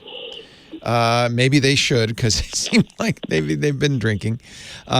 They're 21 years old now, but maybe 5 years into their life, a guy named Brad Fitzpatrick said, if we're going to store all this data for people in Gmail, Google Photos, Google Drive, we're going to store all this data, there ought to be a way, an easy way for them to get their data back out. It shouldn't be a trap. It shouldn't be a Hotel California. You should be able to check out. And he created the aptly named Google Data Liberation Front. And the result of it is Google Takeout. Everything Google stores can be downloaded directly from Takeout to your computer, including your Google Photos. So if you go to takeout.google.com and go down to Google Photos, you'll see. Yes, I'm right there. Yep, your photos and videos from Google Photos and other Google services. That includes the sadly late lamented Google Plus, Blogger, Hangouts, and they can all be downloaded in their format as stored. You can include all photo albums if you check that box. And then you got it all. Now it's going to be a big download. Yeah, I got a big hard drive for that, and I got an old computer with Linux to do it. Oh, beautiful. Use much. Beautiful. So but as you go through it, you'll see there's other places too. You might want to look at, as long as you're doing Google Takeout, some of the other stuff that you've got stored on Google. If you're a student, they can download all the classroom stuff. You can download your calendar, your bookmarks. If you've got a blog with them, you can get your Blogger stuff. It's really pretty cool what Google's done. This is the right way to do it. You've got your data. They have to give you a way to get your data back. Okay. Well, thank you, and get Padre back, please. Oh, I would, but Father Robert answers to a higher authority. Perhaps you've heard of him. Yes. Il Papa in Vatican City. Robert, who is we call him the digital Jesuit. I also call him the Quad Father, because he taught me everything I know about drones. He is a priest, but he's also a geek. We had him for a few years, but the Holy Father, the Pope, said, "You're coming to Vatican City because we need some help with our tech," and so he is now living in the Vatican. Apparently, if you follow him on Twitter, do you follow him on Twitter, Martin? No, happens that I don't have many social media outlets. In fact, I don't have any Facebook. I used to have Google Plus just to follow your other show. Trey Ratcliffe and yeah.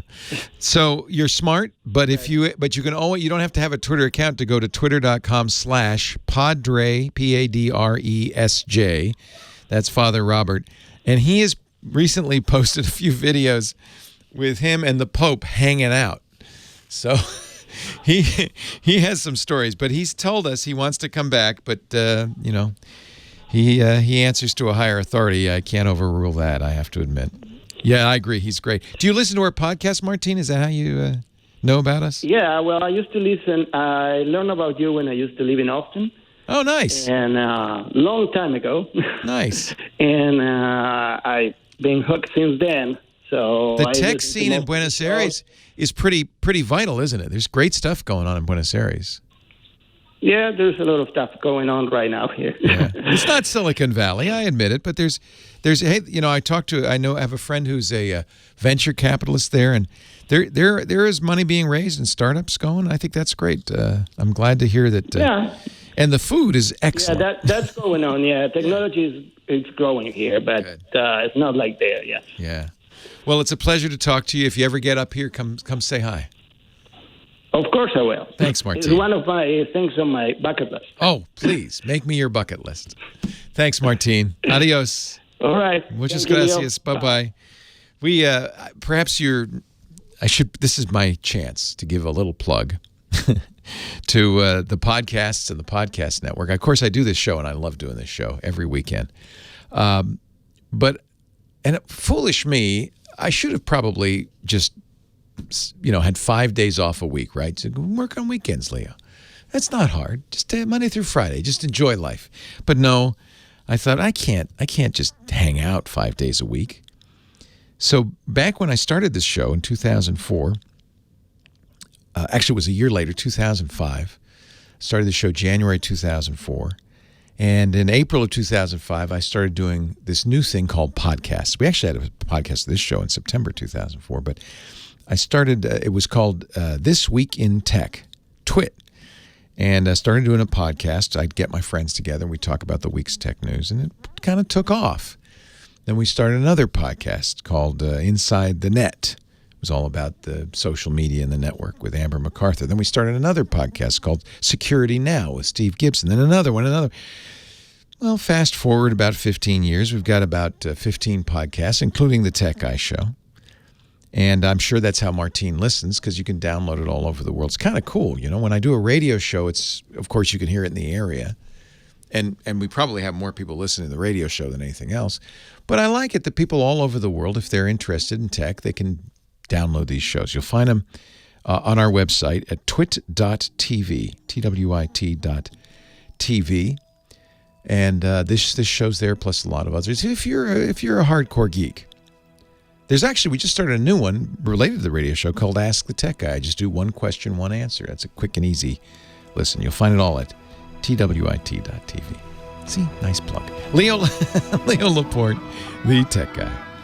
Leo Laporte, the Tech Guy, and on we go with the show.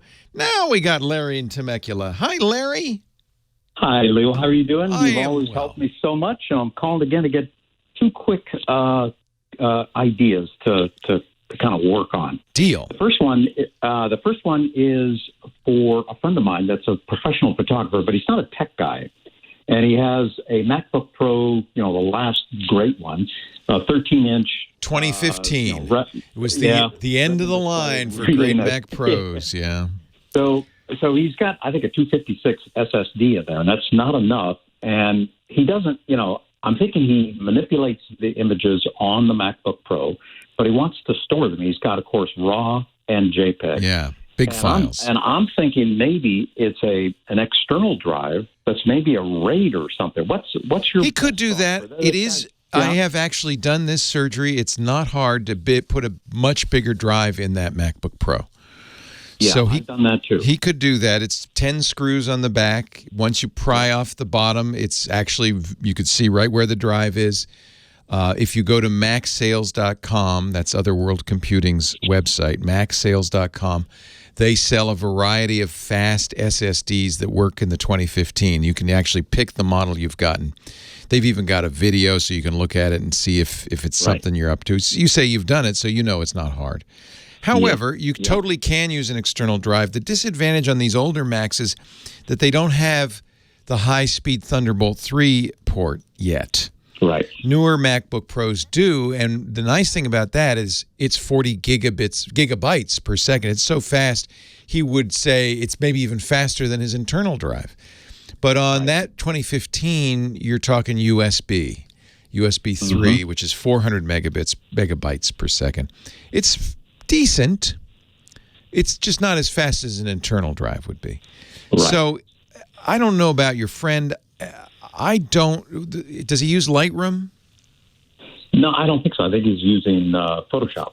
Photoshop? I bet you. Well, he may be using Lightroom as well. Because they go together. It's one subscription. My experience with large RAW files is that Adobe stuff is pretty slow, and that's dependent both on processor speed. Honestly, he's got enough processor speed. RAM, he may or may not have enough RAM, and hard drive speed. And if he's got the original, is it an SSD or is it a spinning drive? It's SSD, probably a 256. Okay, that's not bad. Then he's got a decent speed drive. He's just filled it up. Was he happy with the performance before he filled it up? Yeah, but he's also kind of worried about backups. I'm wondering. In that case, then an external would be a great idea. Right. What I'm thinking is something in the cloud, something local. That's right. Sort of maybe a RAID or something. That's right. But maybe he doesn't need RAID. He has a lot of pictures. I don't think he's like an active photographer per se, where he's out there every day, shooting weddings and things like that. Doesn't take an active photographer to. I have 100,000 pictures, and I'm not that active either. It doesn't take that long. Digital is easy to fill up a drive. So the first thing I'm going to tell you, you should, and maybe this is for you if he's not that techie, but it is a great resource. My friend Peter Krogh, who is a brilliant photographer, has a wonderful book called the DAM book. DAM stands for Digital Asset Management. It is exactly this for photographers. He also has a free website you can go to. He did with the Association of Professional Photographers. It's dpbestflow.org, and it's all about workflow for photographers. DP, digital photography, dpbestflow.org. In there, he talks about 3-2-1 backup, which he coined the term for. I've repeated many, many, many times, and I always want to give him credit for this. The idea that you're not really backed up unless, and this is true for photographers particularly. Imagine yourself a wedding photographer. They're not going to restage that wedding. If you lose those pictures, you might as well move out of the country because you're going to have a bridezilla at your throat. So obviously, backup is critical. Peter does weddings, so he knows. So you have 3 copies of everything. 3. You delete one, you now have 2. You have to have 3 at all times. Could be an original and 2 backups. He says put them on 2 different kinds of backup. But I don't know if that's true so much anymore. It used to be, you put them on a DVD and a hard drive, but nobody puts them on tape or DVD anymore. So I think we can leave out the 2 for most people. But the 1 is critical, and you already said it, off-site. So you've got a backup, you've got the original on your computer, you've got the backup on an external drive, and then you've got a copy in the cloud. And it's easy these days, especially with photos, to have a cloud copy. You don't even need a backup service because Google Photos, Amazon Prime, Flickr, SmugMug, there are so many places, OPhoto, there are many places like, not OPhoto, they're gone, but Shutterfly will give you unlimited free storage because they're hoping you print stuff through them. So there are plenty of places he can back up his photos to without any cost or at a very low cost. If it's just photos, that's an easy thing to do. I back up my photos to 3 or 4 different places, so that way I don't have to worry. I know I'm not going to lose any pictures. In fact, as I'm on the road, I'm about to go on a vacation. I'll take the I'll keep the cards That's my original. I'll back it up to my hard drive on the computer. I'll back up the computer to an external hard drive, which I'll store in separate luggage. So if my computer's in the carry-on, I'll check the second backup drive. And even then, I also put it on my iPad or phone so that Google Photos will over time upload it. So that way, even if I lost everything, there'd still be a copy on Google Photos. And that way I don't lose anything. I just can't possibly lose a photo. So you're on the right track. Get him an external drive. The idea of RAID 5 is you have extreme amount of storage because you're combining multiple disks to get more storage, and you have redundancy. RAID 5 means you can have 4 disks. If one of them dies, you just put in another one. These tend to be expensive because you've got to buy a special RAID 5 enclosure, and you want to get 4 disks or 5 disks or 6 disks. But that's not a bad way to go. A lot of photographers do, in fact, use RAID, particularly RAID 5 for their storage. There are other higher levels of RAID even. I have a Drobo, which is a kind of a RAID-like device that I plug in via the USB port. It's not super fast, but boy, I don't have to ever worry about losing data on that. If a drive dies, I can put another one in. And then finally, you can, if you want, you could have just a single. See, there's also RAID 0, which is my friend Alex Lindsay, who's also a photographer, calls Scary RAID. That's fast. It'd be faster, but it stripes the data between 2 different drives, which means it doubles your chance of drive failure. So when you say RAID, make sure you do either RAID 1, which is 2 drives duplicating one another, or RAID 5, which is redundant drives spread across 4 or more drives. I got it. Okay, great. That is great advice. I have one other quick question. Sure. Is my wife's new iPhone, I just got the smallest storage, and what I want to do is keep the number of photographs on that iPhone, small, and then have all the pictures uploaded to iCloud, and when I delete photos from the iPhone, they don't get deleted from the iCloud. That's exactly how Apple sets up iCloud storage. So if you turn on the iCloud photo library, it'll keep the originals on iCloud forever, and it'll put smaller thumbnails on your wife's phone saving storage. It's exactly why Apple does that too, because nobody could figure that out. And so the setting it's on the phone settings. I do that, right? Where I just tell it it's in the space or something. It's probably in the photos setting. I'll have to look. If it's not in the photos setting, it'll be in the iCloud setting. But I think it's almost certainly in photos. Let me just see. Just a switch that says iCloud Photos. Automatically upload and safely store all your photos and videos in iCloud so you can browse, search, and share from any device. And then the checkbox below it, optimize phone storage, will store a smaller version of it on the phone and keep, as it says, full resolution versions on iCloud. Got it. And then how do I get those onto my Mac Photos library? It'll do it automatically. Just turn on the same settings on your Mac. Got it. Leo, thanks so much. My pleasure. Love talking with you. You always give me great ideas. Thank you so much. Have a great day. Take care. Leo Laporte, the tech guy. Leo Laporte, the tech guy. Last segment of the day. Let's get a bunch of callers in here. Let's have some fun. Starting with Charles in Virginia Beach. Hello, Charles. Well, hello, Leo. Thanks for hanging on, Charles. Well, thank you. Appreciate it. What can I do for you? You helped me. You had to help me about a year ago buy some stuff, and hopefully this year you can help me with some free stuff. Okay. Seems fair enough. So I'd used PGB a long time ago. It seemed like it's fairly easy to set up. I'm trying to get up and going on GPG, and I've looked at the site, and it's nuts. I'll have it right in front of me. It's a little confusing. So, yeah, this is unfortunately why email encryption is going to be so hard and is not for mere mortals. But I can help you, and we can get it going. So the first thing to know, and I know you already know this, but let me explain for everybody else, Charles, is what we're talking about is something that was invented almost more than 20 years ago by a guy named Phil Zimmerman called Pretty Good Privacy, or PGP. And it was at the time, modern way of doing two things.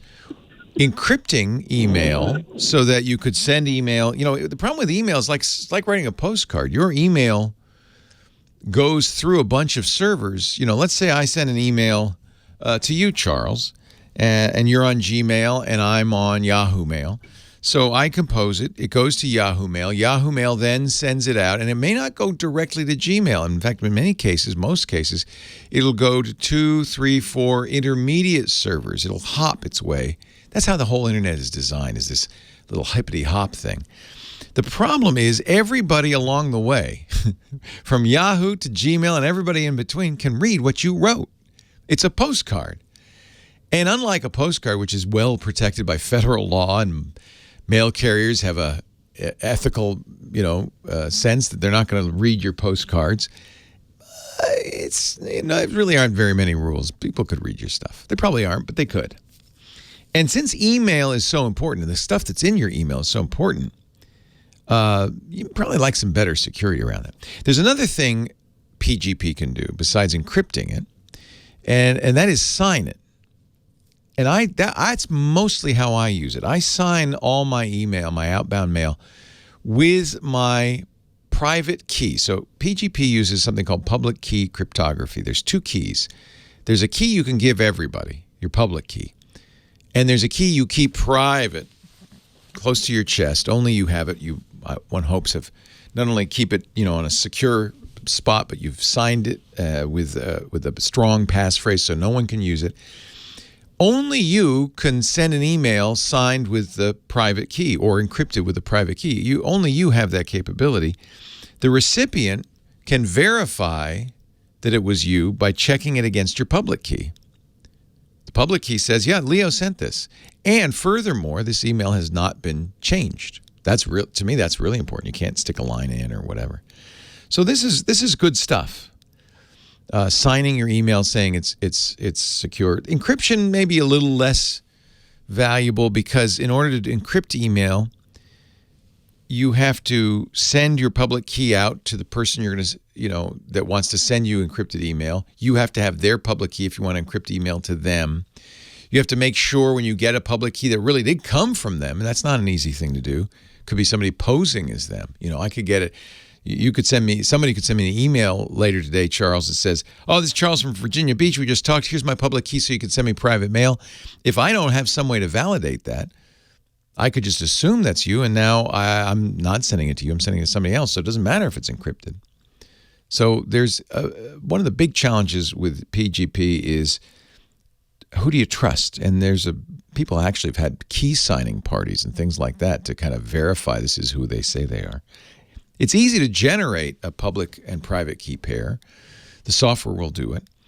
PGP was bought, and I think Symantec owns it now, and it's a commercial tool, and it costs money, and it's not, nobody uses it anymore. They use the open source version, GPG, which stands for GNU Privacy Guard.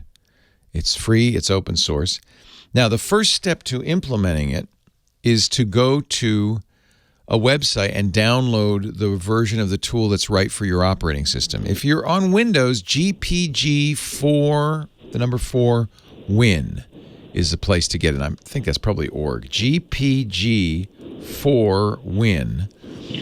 And they have, what's nice about it is they have a tool that installs everything you need. It's just a simple thing, GPG4Win. If you're on the Mac, it's gpgtools.org. Different program, but still based on the same open source stuff. And that actually is nice because that one works with Apple's Mail. But that's the next thing you need. So you're going to download the software, install it, generate a key pair. The other thing you're going to do is upload your public key. You don't upload your private key. Remember, you keep that close to your vest. But you upload your public key to the key servers so people can look it up and say, oh, I want to send mail to Charles, or I got mail from Charles. Let me see if it's really him. And they can compare it against your public key. So you want to upload your public key. Then the next thing you need is a mail program that understands GPG. That's a little harder. Apple Mail does. I use a program on the Mac called MailMate. On Windows, there are a number of programs that'll do it. On iOS, there's one called Canary that'll do it. So you need to get a tool that understands it. Gmail, there's a Gmail extension that is kind of wonky that'll do it. But honestly, if you're using Gmail, if you want to use PGP or GPG, you need to use a mail client on a desktop or laptop or a mobile device, not a web-based email. I think if you go to GPG, are Windows or Mac, Charles? At home, we have a Mac at home. Okay. So I was looking at it yesterday, but that one link you talked about is kind of stuff I was trying to look for, something that's easier. Yeah, I mean, the best way to do it is to get the suite and install it. The downside to this is they've recently started charging for the Apple Mail client, which is annoying to me because it's open source software, but hey, they need to support it somehow, so that's fine. But if you don't want to use that, there are other mail programs like MailMate that you don't have to. Or if you're on Linux or even on Macintosh, you can install GPG from Brew, package manager, or your package manager, and if you install GPG from your package manager, it will not charge you. The GPG tools folks are charging because they want to pay for this nice package they provide. I gotta say, if it's too complicated, if you read GPG tools and you say,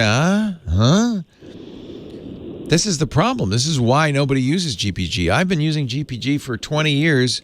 I've sent a handful of encrypted messages. I mostly use it for signing. There's another method to encrypt and sign that is more modern. It's certificate-based. It's called SMIME. That's another one to look at. You will do the same thing, though. You have to go to a provider, buy a certificate.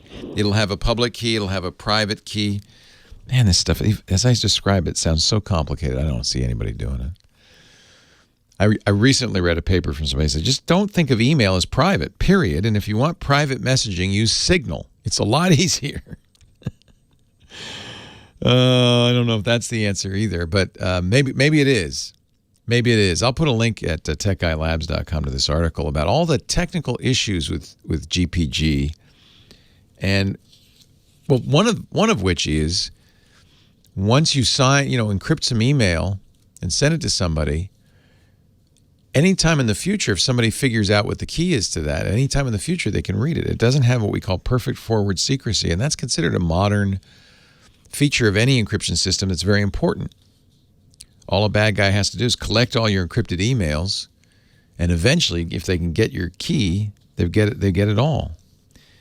So this guy's advice, and I probably should end this with this, is use Signal Messenger, which is a strong, encrypted, modern system, and don't rely ever on email for private messaging. Leo Laporte, the Tech Guy. Well, that's it for the Tech Guy Show for today. Thank you so much for being here.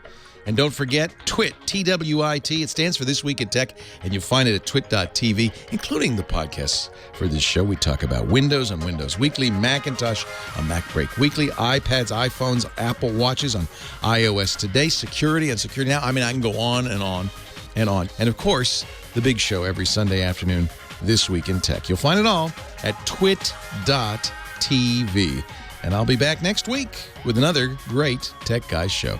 Thanks for joining me. We'll see you next time.